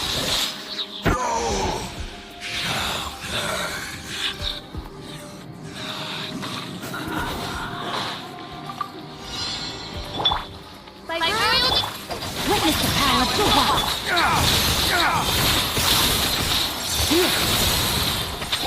Wait, hear me.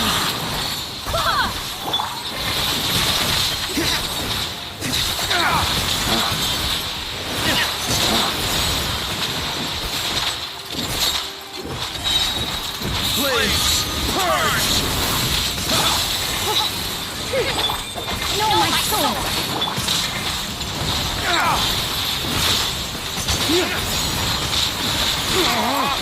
Midnight Barbados.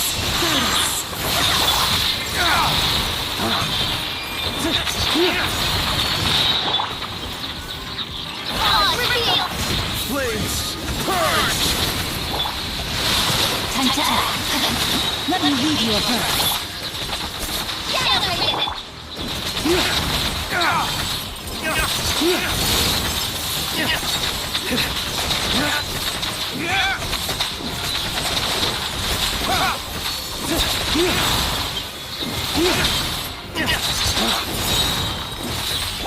Swing my sword. By royal decree! Way to the wicked!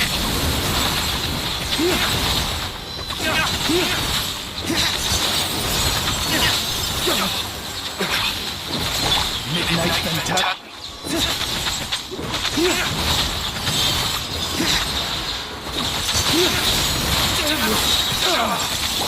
Red cutter. Wait, hear me. Dog, break forth!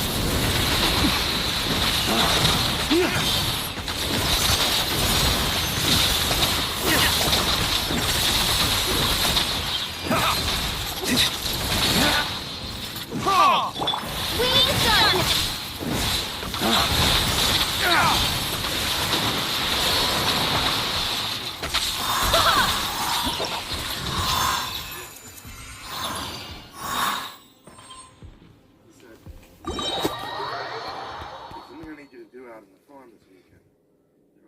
Down for you in a notebook and left it on my nightstand.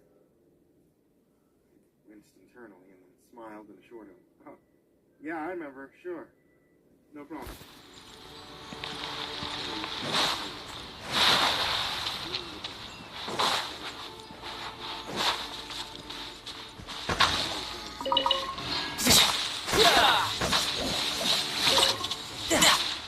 Who's next?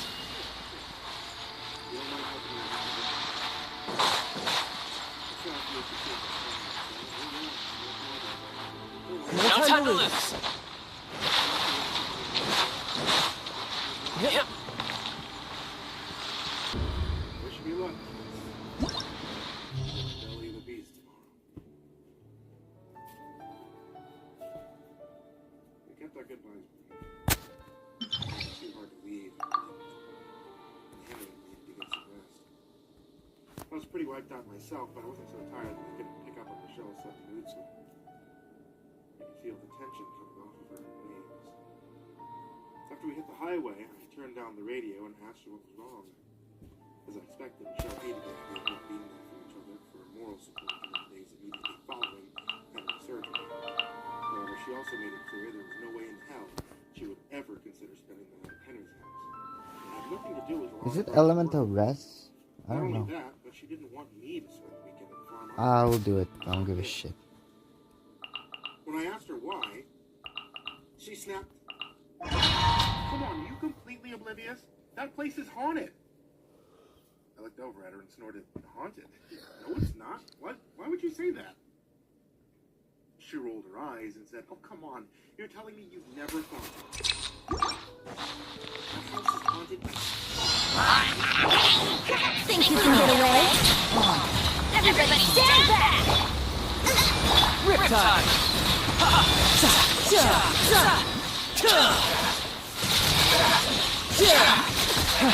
No time to lose.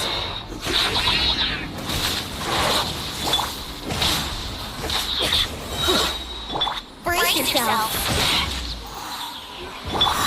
Go in! Nice place!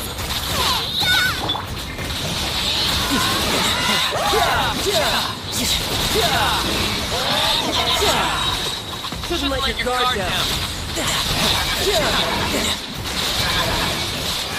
Who's next? Time for takeoff! Yahoo! Teamwork is trick! Go! Get them!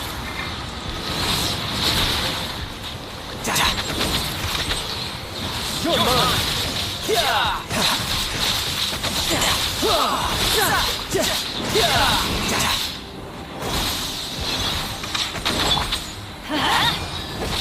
Nice fight! Adventure, let's light it up!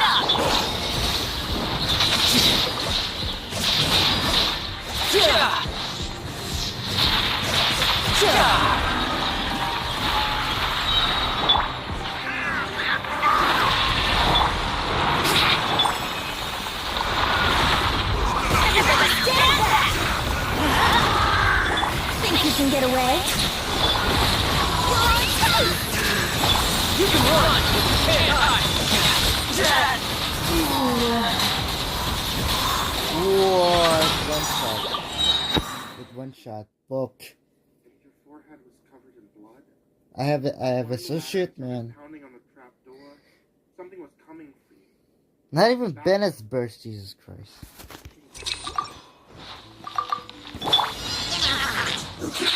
Time for takeoff.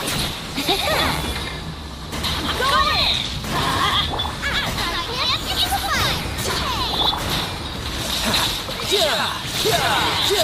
Brace yourself. This is gonna hurt.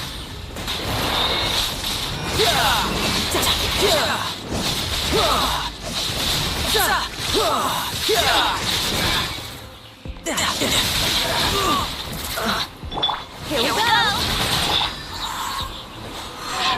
Teamwork is dreamwork! Think you can get away?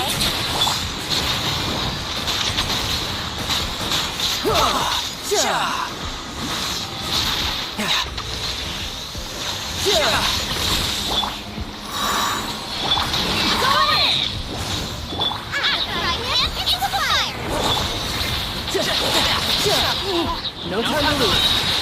Shouldn't let your guard down.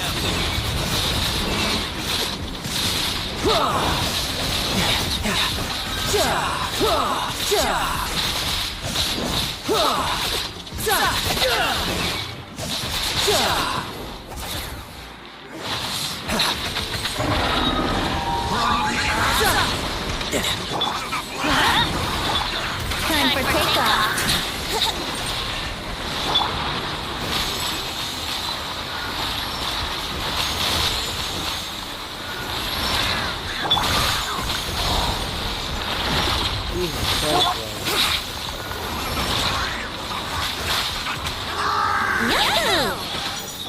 Teamwork is dreamwork! Let's light it up! Let's play!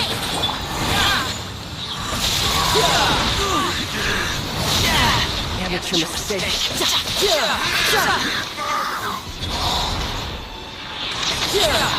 Here we go! Think you can get away? I'm going!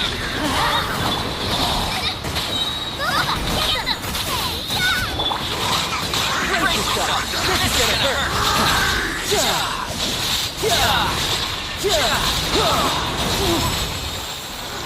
No time. Everybody stand back! What did it ever miss? Let's play!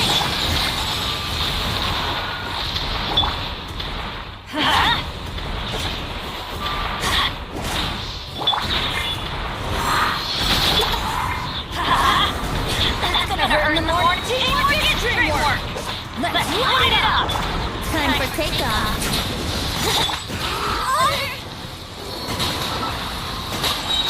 Yeah, that's a problem, man. This motherfucker. The first time in my life, I found myself wondering if I gotta kill those fucking beings first. lurking. Gotta kill those balls. Little annoying balls. Balls.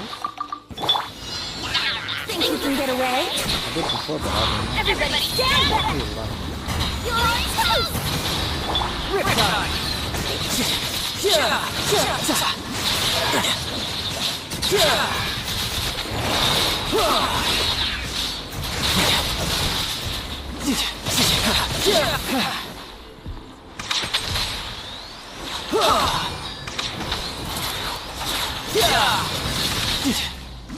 Yahoo! Teamwork is dreamwork! Nice and spicy! Shouldn't let your guard down. Who's next? Time for takeoff. Go in! Get to the fire!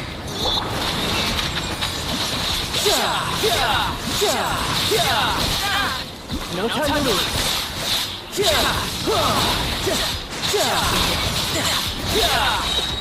Brace yourself. This is gonna hurt.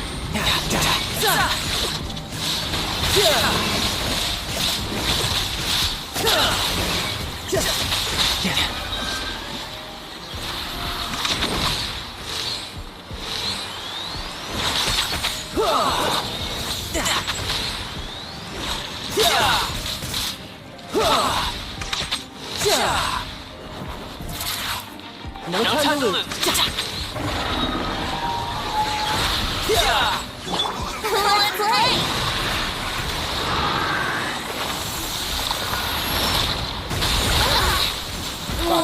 Doesn't work. Doesn't work, man. You're fast like a bullet. Jesus Christ.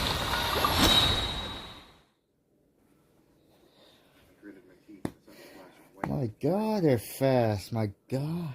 Small, helpless, profoundly ashamed of my failure. Before long, the farm would pass into the hands of a stranger, and the very thought.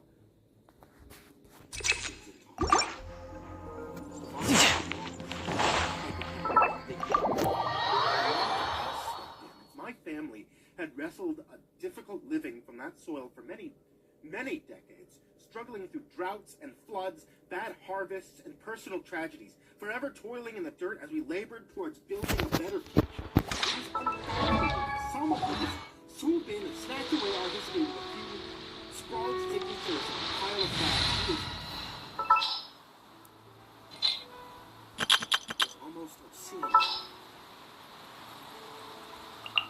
Wait for my signal.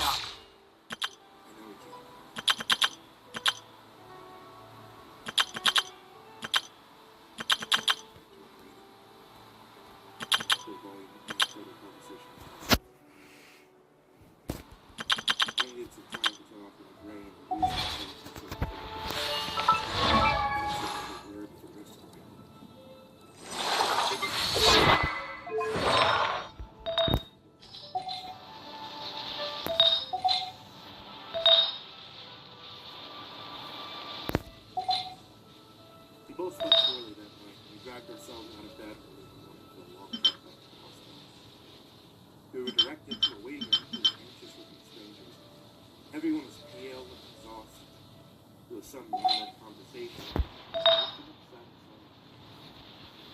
It wasn't long before my eyelids started getting heavy. They gave Michelle a fleeting look and patted her shoulder.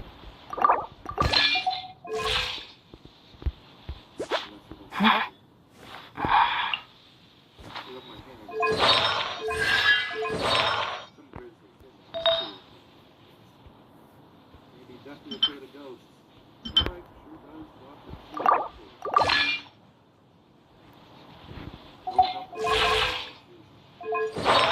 waiting. The floor was bouncing around in the chair.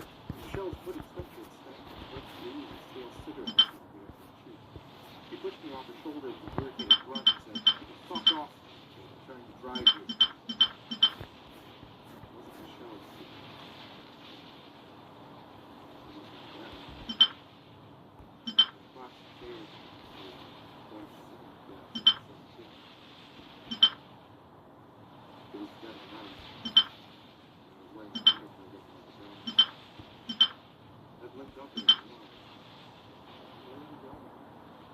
Jack glared at me, squirming over the shoulder of the road in the process.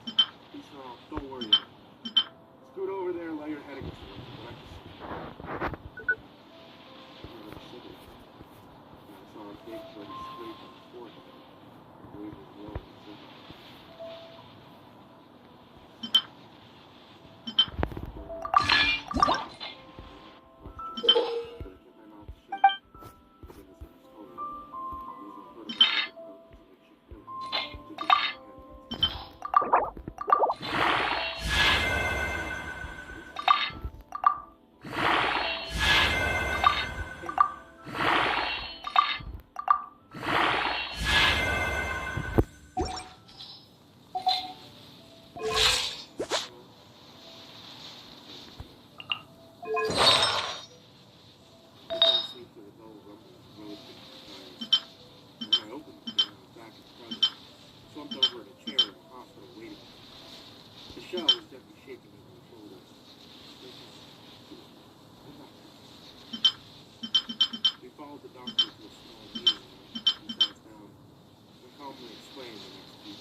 Your uncle's chances of long-term recovery are pretty decent, he said. But we didn't count on some complications during the operation. He was nothing out of the ordinary, but Henry's condition was very delicate. I leaned forward in my chair and told her very firmly that Henry would make it, because Henry is a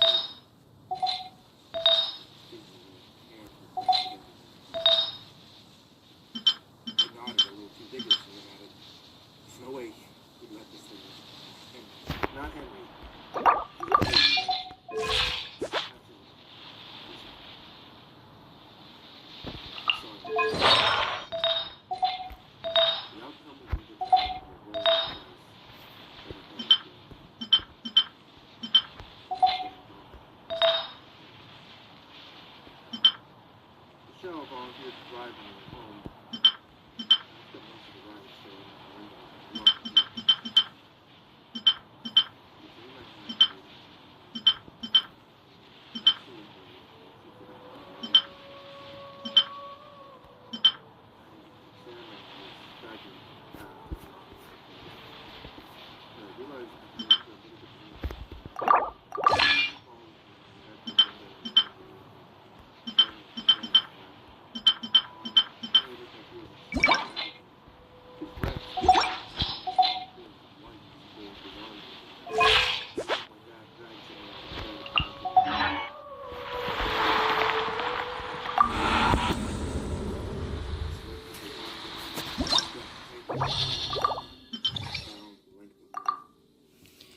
Afterwards, Dad came upstairs, packed some of my old clothes, and bundled me in a coat. And then we went. Where? And why? And you stood with me. And why was this memory giving me so much anxiety?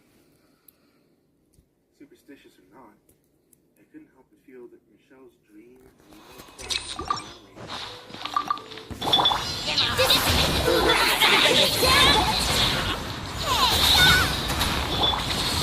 You can run, but you can't hide.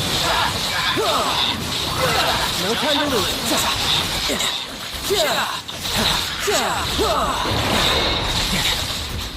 Out of my way! Our bond is strong! Teamwork is strength!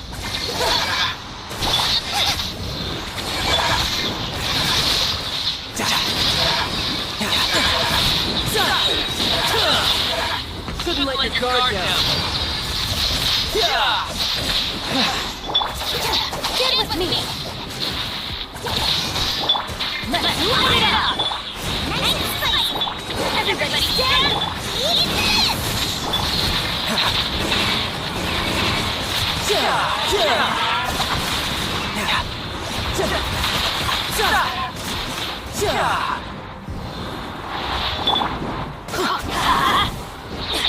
Our bond is strong! Go in!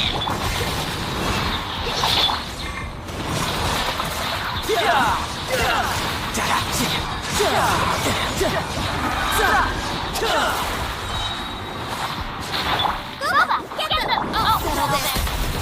Get it with me!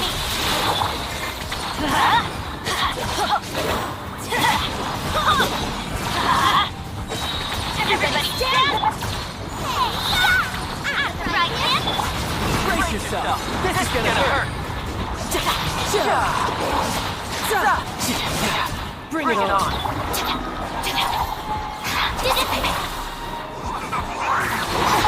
You didn't ever miss! Let's light it up!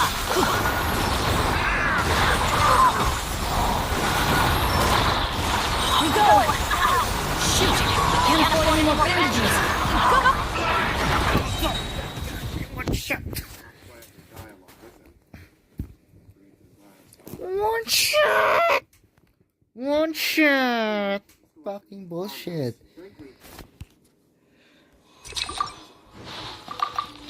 The bond is strong!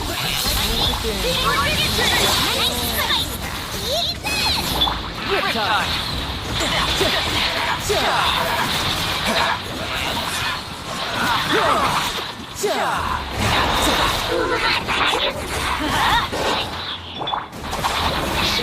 Everybody stand back!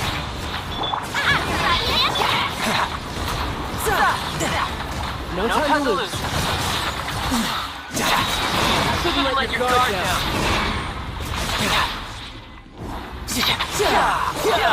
Let's light it up!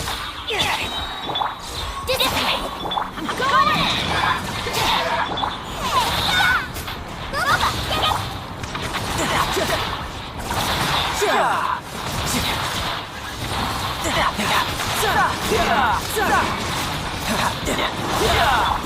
Our bond is strong!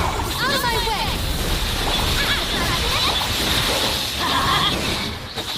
Everybody stand back!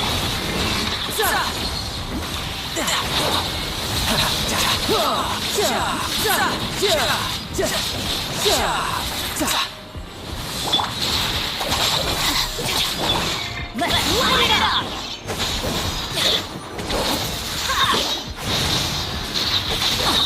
Teamwork is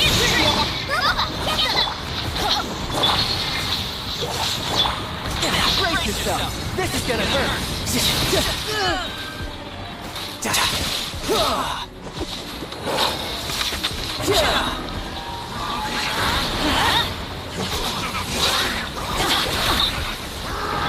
Stand with me! Let's light it up! Everybody stand back!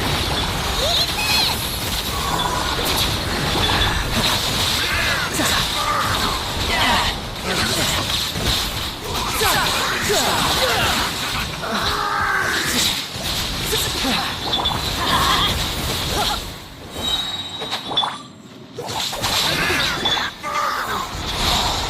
Teamwork is dreamwork!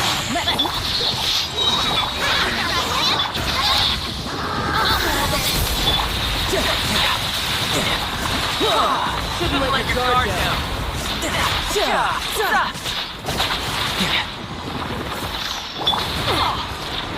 Everybody stand back!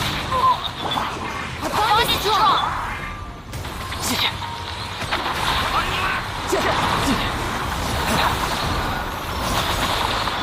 Let's light it up!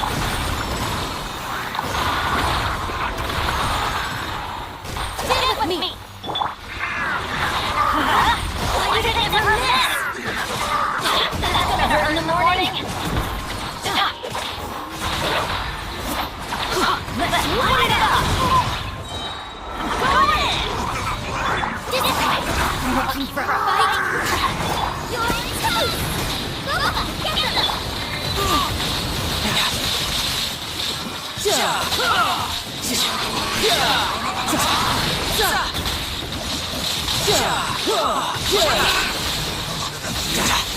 The bond is strong!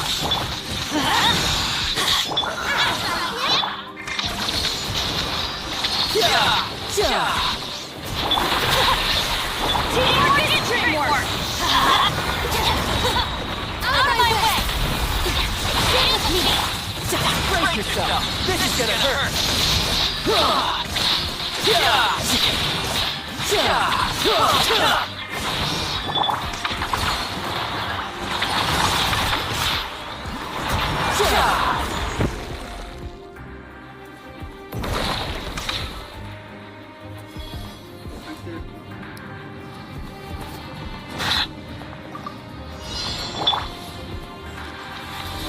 Switch me for that.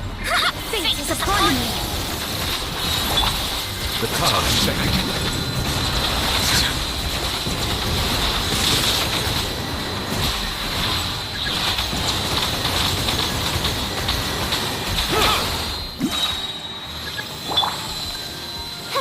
By royal... Be sanctified.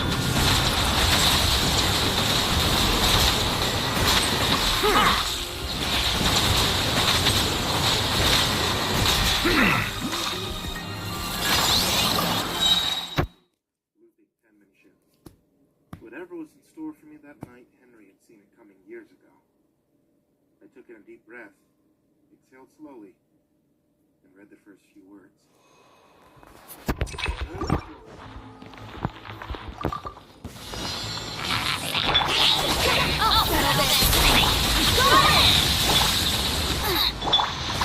Shouldn't let your guard down!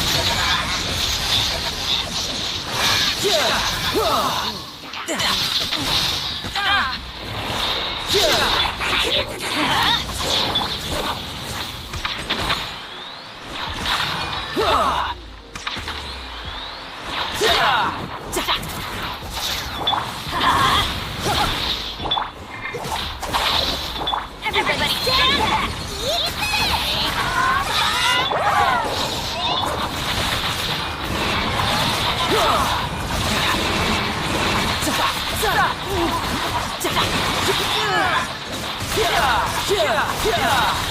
Brace Brace yourself. This is gonna hurt.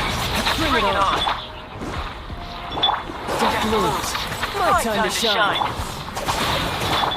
Go ahead! Let's light it up! Get them!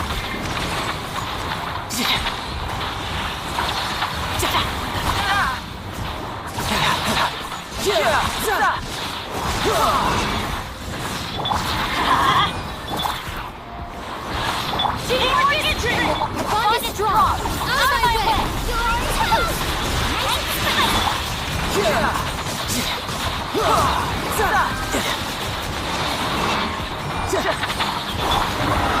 Let's light it up!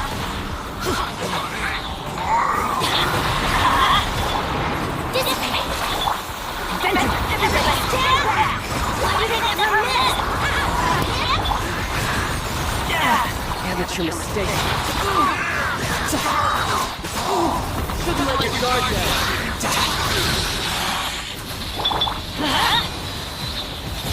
Don't worry, I got this. Teamwork is teamwork! Get it with me!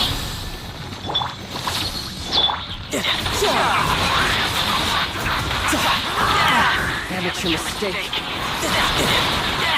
Amateur mistake.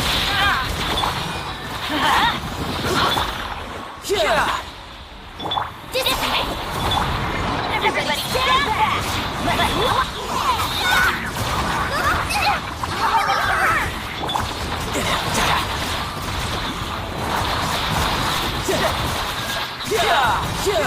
Brace yourself. This is gonna hurt. No time to lose. get it with me! I'll settle this! Teamwork is teamwork!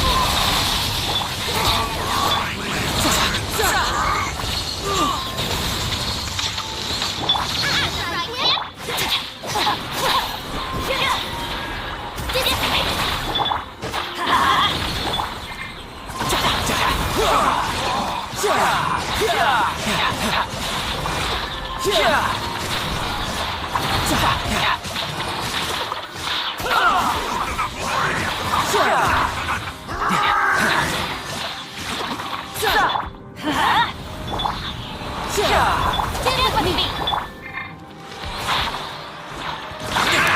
Inferno's call! Go!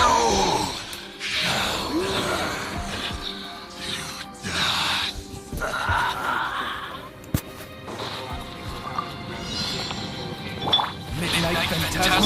Written in the stars! Shadows of... Let the mighty be humble!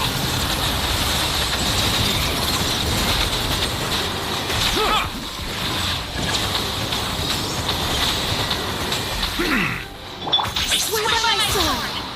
Go and slap!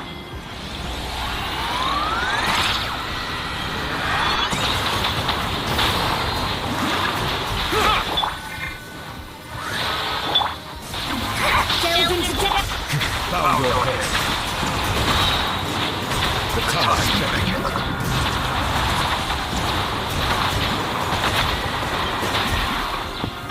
As you wish. Decided by destiny! Silence!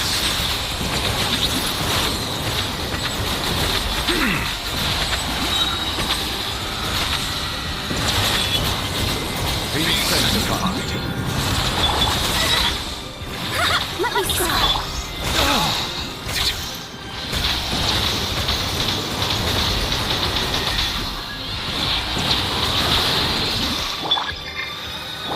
Shadow Raven! Black Knight Fall!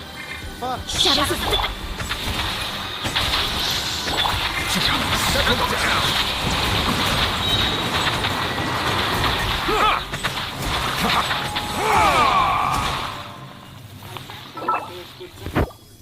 I like the 2 stars, man.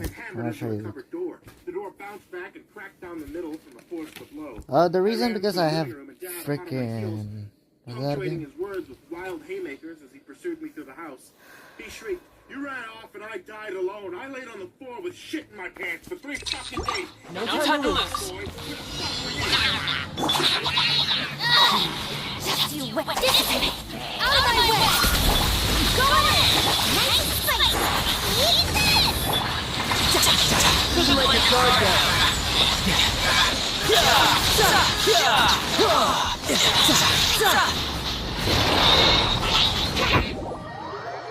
home, a skeletal caricature of my dad in a cheap gray suit.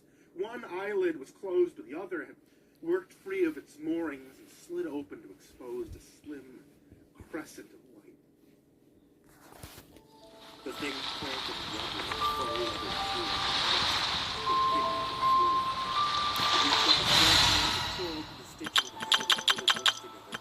The sound of dead skin ripping free of the stitches made me squeal beneath the immovable weight of his foot.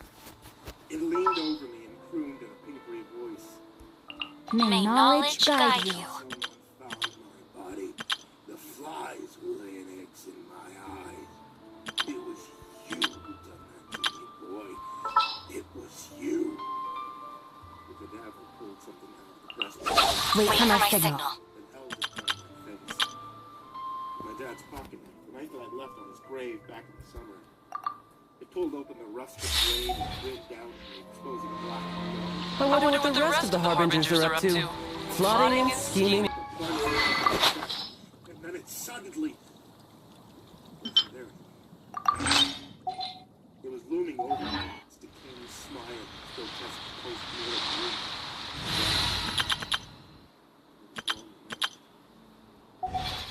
Those falling for no reason. Spinning up in the ceiling, hands clenched, and a shoe that was no longer pinning the floor.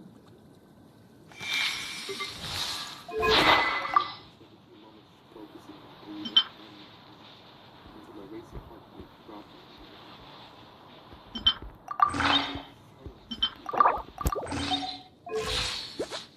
Dry tongue was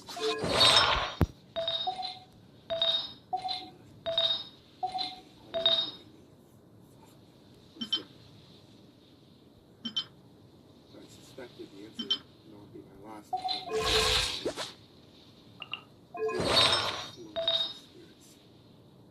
silent, unseen for many years. Tonight,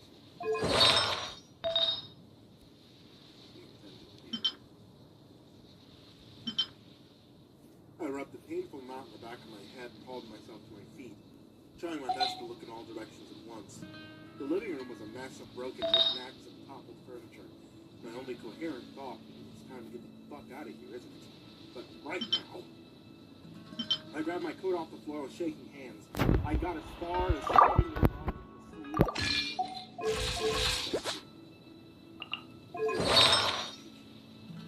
I approached the door with my coat still dangling from one arm. My neck prickling into goosebumps. Crumpling across the kitchen floor. I grabbed the door and braced myself for whatever fresh light was waiting for me. I got a surprised gasp. It wasn't some horrible boogeyman. It was Uncle Henry. But not as I'd seen him in the hospital, sick, solemn, thin and rail. It was Henry as he'd been many years ago. Still hearty and physically capable in the prime of his middle years. Henry was mopping up the puddle of coffee and booze on the table with a dish towel, scowling and grumbling and singing curses under his breath. He looked up at me and shook his head. This place... What a god-awful mess. Always cleaning up a mess. Life of law. I tried to speak several times. I failed. My tongue was stuck to the roof of my mouth. Finally, I managed to ask, "Are you a ghost?" Henry chuckled at me and waved the question away. He snorted, "No, I'm not a ghost." He bustled over to the sink to rinse out the towel. Oh, looks so good lying in the hospital bed. You, on the other hand, you could use another beard. Come here. Let's see. Henry paused.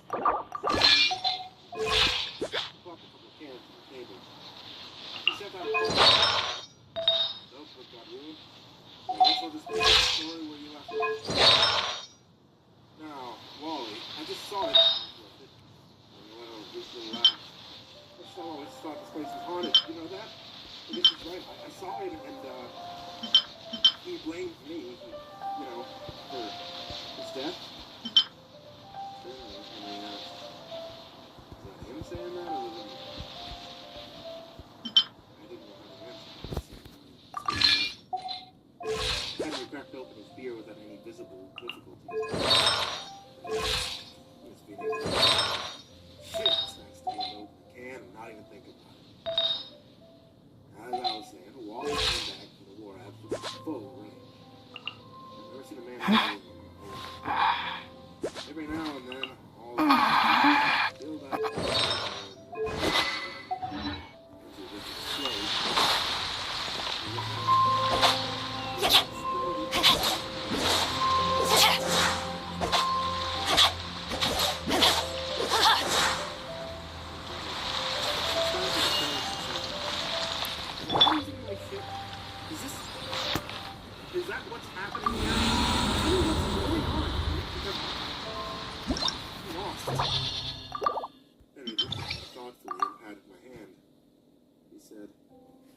Henry gave me a rueful shake of his head and lit a cigarette with his old Zippo. Future, he said, can only be seen in dreams. Henry drank deeply from his can and groaned. And that's like, shit. I've had a beer in a month. Damn. Let me lead you a first. Everybody stand back! You can run, but you can't hide.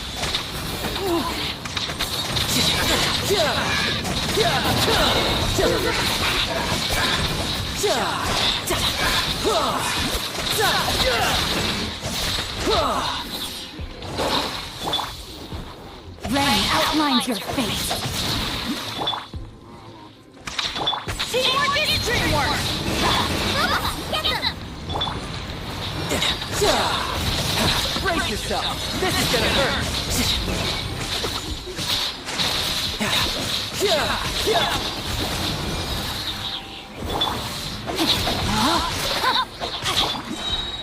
Everybody stand back! Let your toast! Ray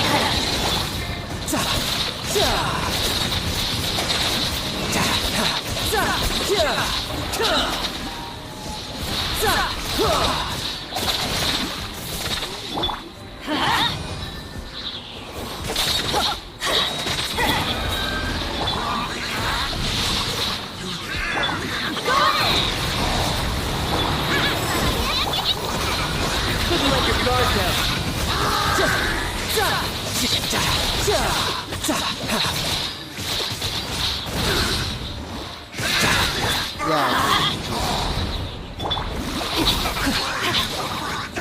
I carved it in.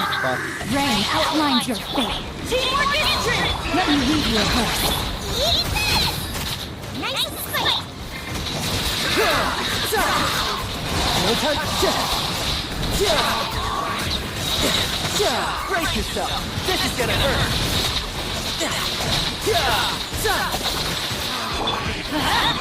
Venture time! Everybody stand back! Know my sword!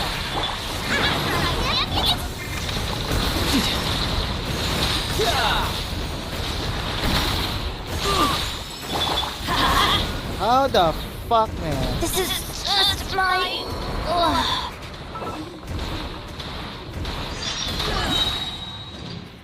Dude, what the fuck, man?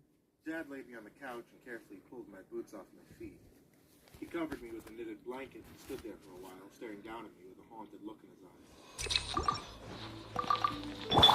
Witness the power of the wrath! Go ahead! Bubba, get them! Riptide.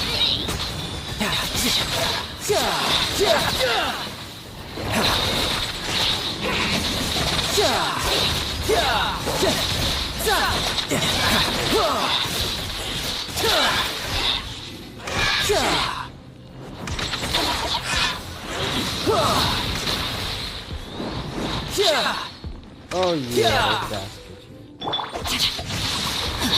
Everybody stand back! Nice and sweet! Couldn't let your guard down.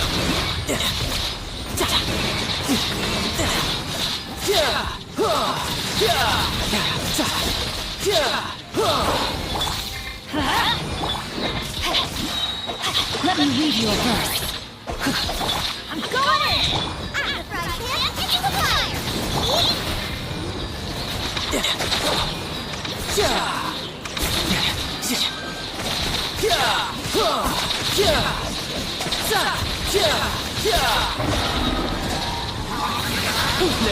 Let's light it up!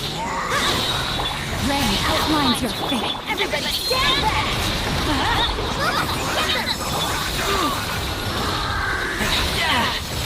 Brace yourself. This is gonna hurt. No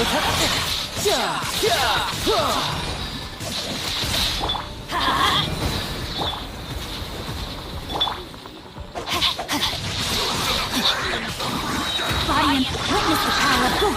Go in! I'm the frog pimp into the fire!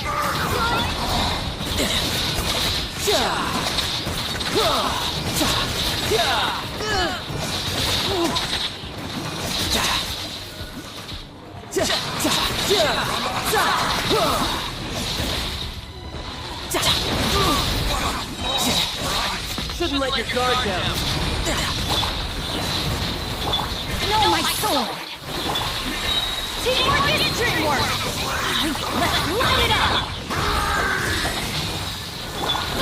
Get them!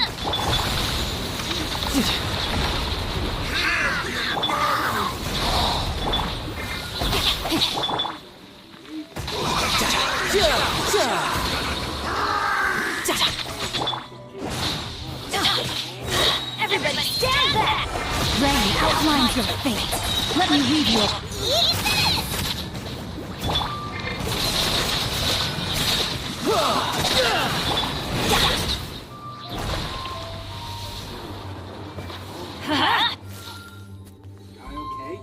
For fuck's sake, Wally, you did it this time. As you wish, Maple. Written in the stars! Delved into depth! Let the mighty be humbled.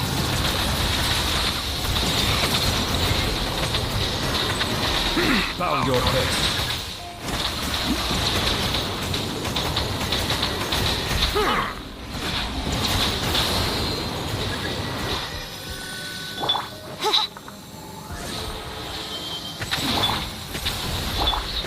Settle down.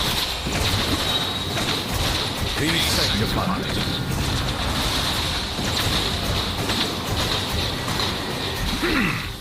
Fate is upon you! Shadows of... Barbados!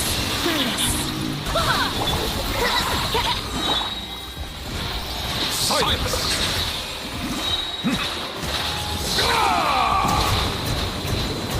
The tides beckon.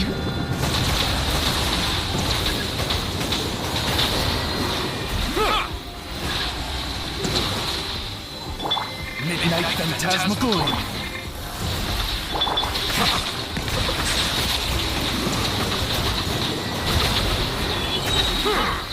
Written in the stars! No rest. Be sanctified.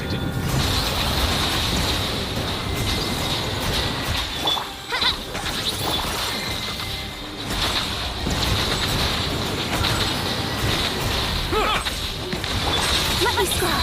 I summon thee!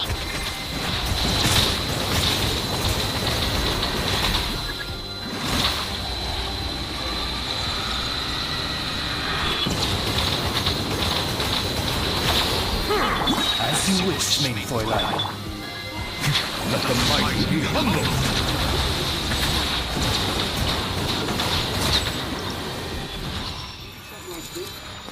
You lost your fucking mind. You only got that look at it. I'm sure you know exactly what I mean. As I said, what are you gonna do? You're gonna kill me too.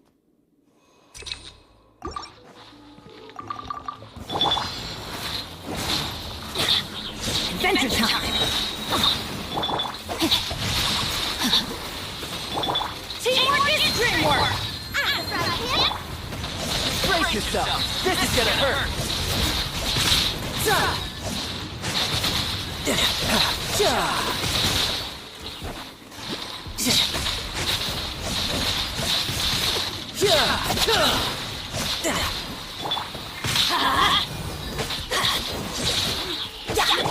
No, my sword! I'm going in!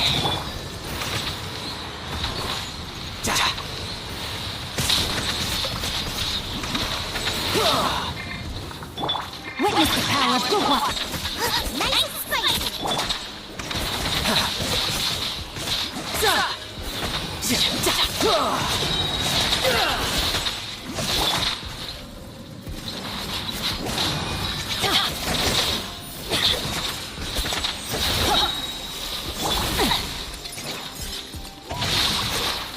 You can run, but you can't hide. Everybody stand back! Let's light it!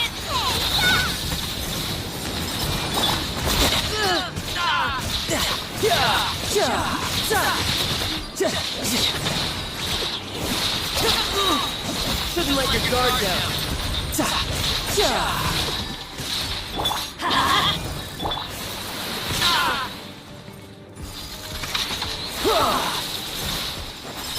Teamwork is dreamwork!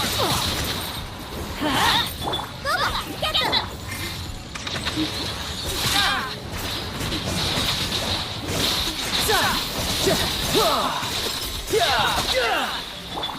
Let me weave you a burst. Let's light it up!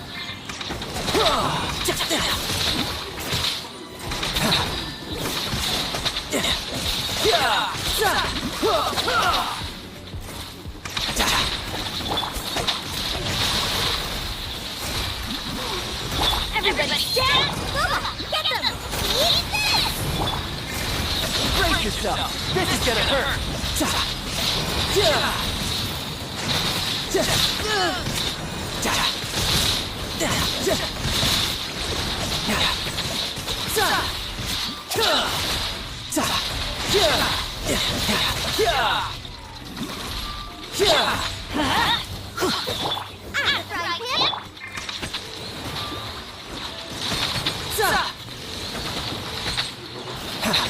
Teamwork is dreamwork! Rain outlines your fate. Witness the power of Guwa. Let's light it up!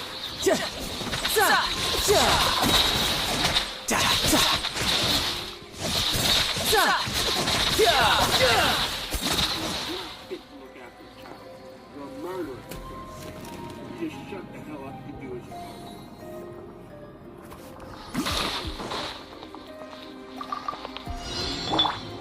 Wait! All revealed! Decided by destiny! Delve into destiny! Settle down.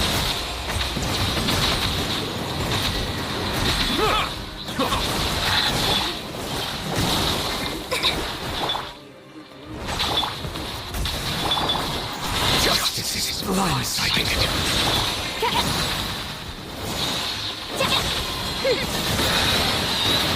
By ruling...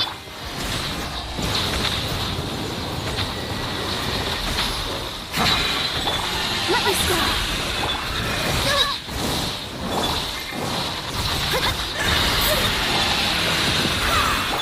Wings of dark! Written in the stars! The time's beckon.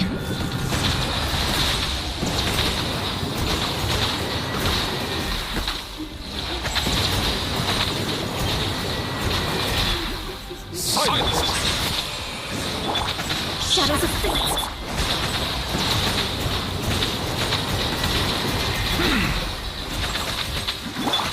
Barbados! Guide us! Delve into...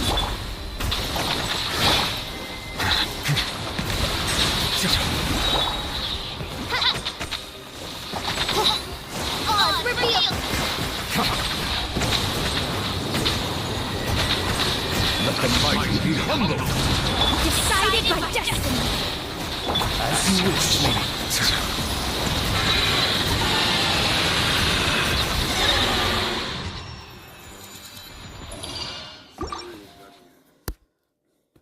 Come on down. I'll show you what happened next.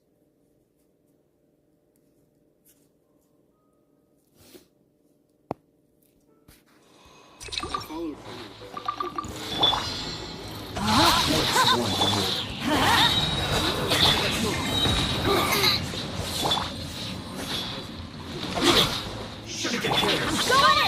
Oh my god, they're like bunny rabbits. Shouldn't let your guard down. Quite impressed. Fucking one shot. How to fucking one shot? He doesn't react. I don't get it. Henry was gone. I checked the only possible hiding spot. Nice bunny rabbit. Rip time!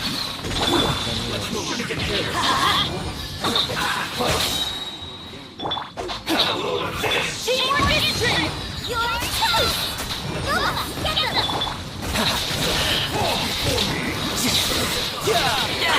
Amateur mistake. Brace yourself! This is gonna hurt! Whoa! Jesus Rain Christ! outlines your fate. What the? Everybody stand back! Oh my god, perfect timing. I was about to move there and fuck. Abandoned shelving units were filled with mason jars. No. Reserves. Oh, don't touch. January 1981. No, no, no, no, no, no, no, no.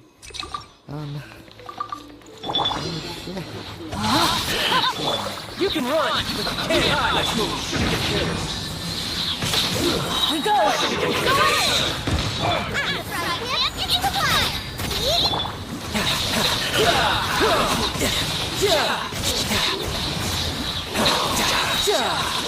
Shouldn't let your guard down.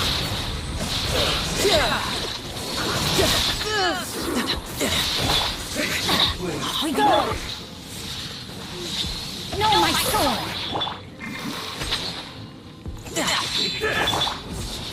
Teamwork is dreamwork!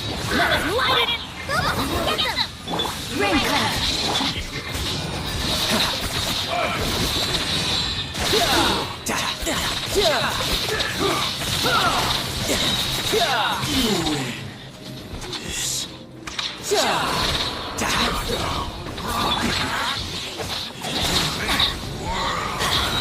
Everybody stand up!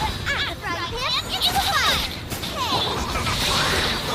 Riptide!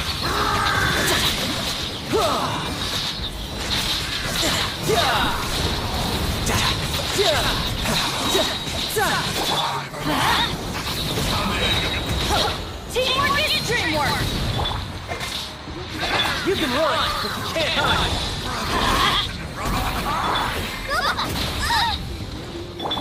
Let's light it up! Witness the power. Go in!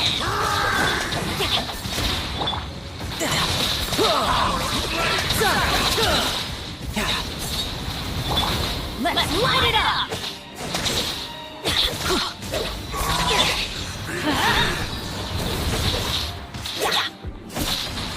Let's light it up! Teamwork is Ray outlines your fate. Brace yourself. This is gonna hurt.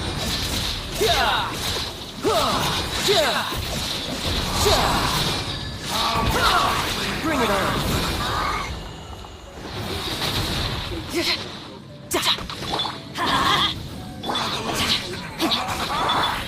Everybody stand back! Let me read you a verse.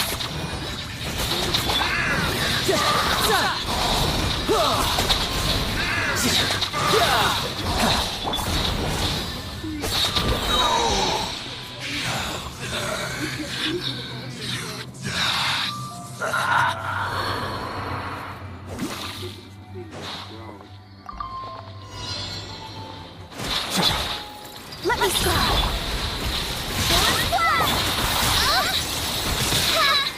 Whoa, shit. Settle down. An oversight on my part.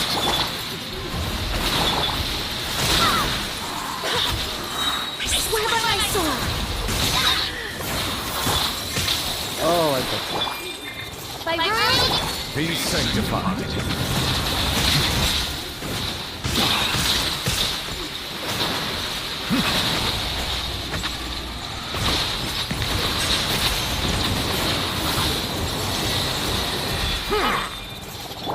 Fate is upon you. Wings of darkness. Oh yeah, I'm stuck there. Cause I'm stuck there. Cause I'm fucked there. God damn it. I was stuck there. No, I'll not do that again. I was. Dude, that's so annoying. These do distance, frick. Fucks you back. God damn it. What's one more? Riptide!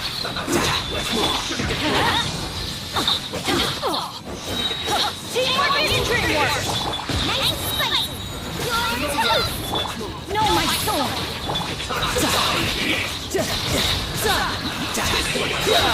Shouldn't let your guard down.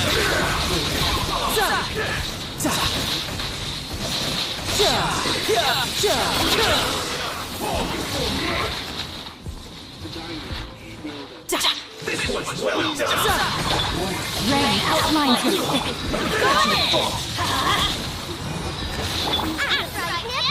Witness the power.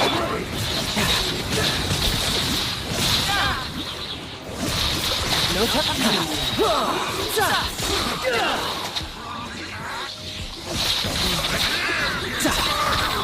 Teamwork is dreamwork. No, not good.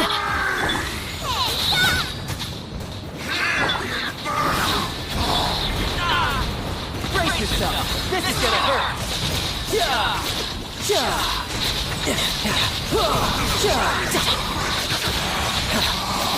I'm going in. Time to act. Rain cutter. Nice split.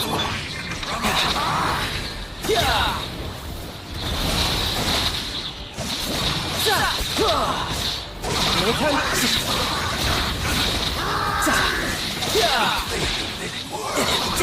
Who's next?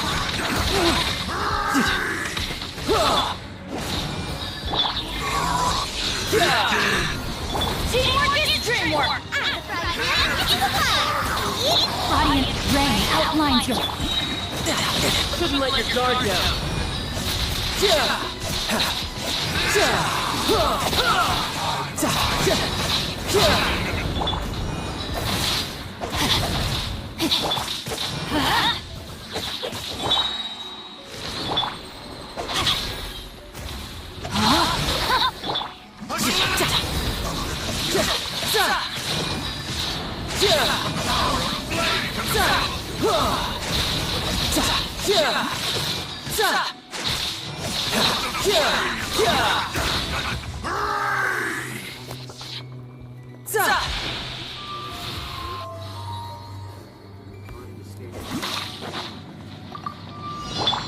Shadows of.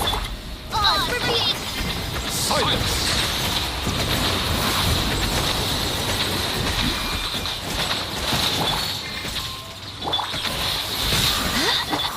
No rest. Bow your head. Barbados. Going flash. By royal decree. Let the mighty retumble!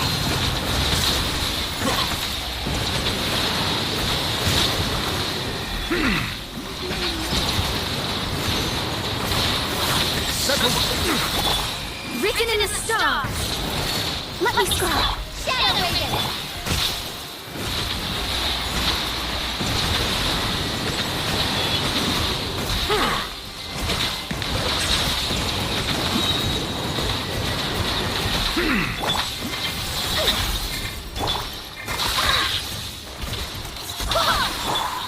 Pause, reveal. Be sanctified.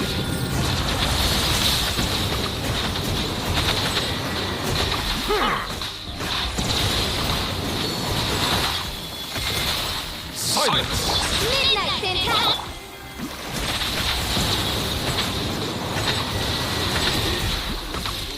Fate is upon me. I summon it.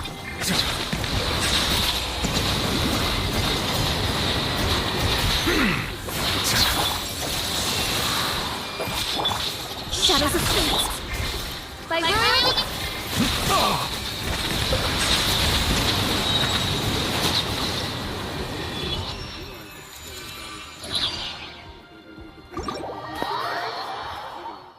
Decades had passed since that night, and I'm done here with the bricklaying work.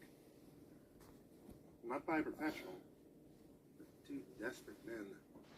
Both of them staring damnation in the eyes and seeing me on earth. Middle of the night. I traced the outline of my finger and said,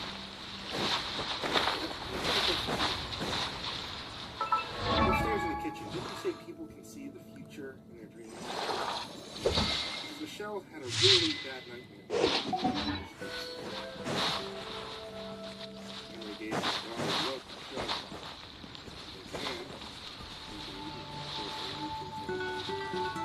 no one worried about his own rule. Buried behind those bricks, long long gone somewhere else. Nothing in there but dried out husk. Residue of the past. They did.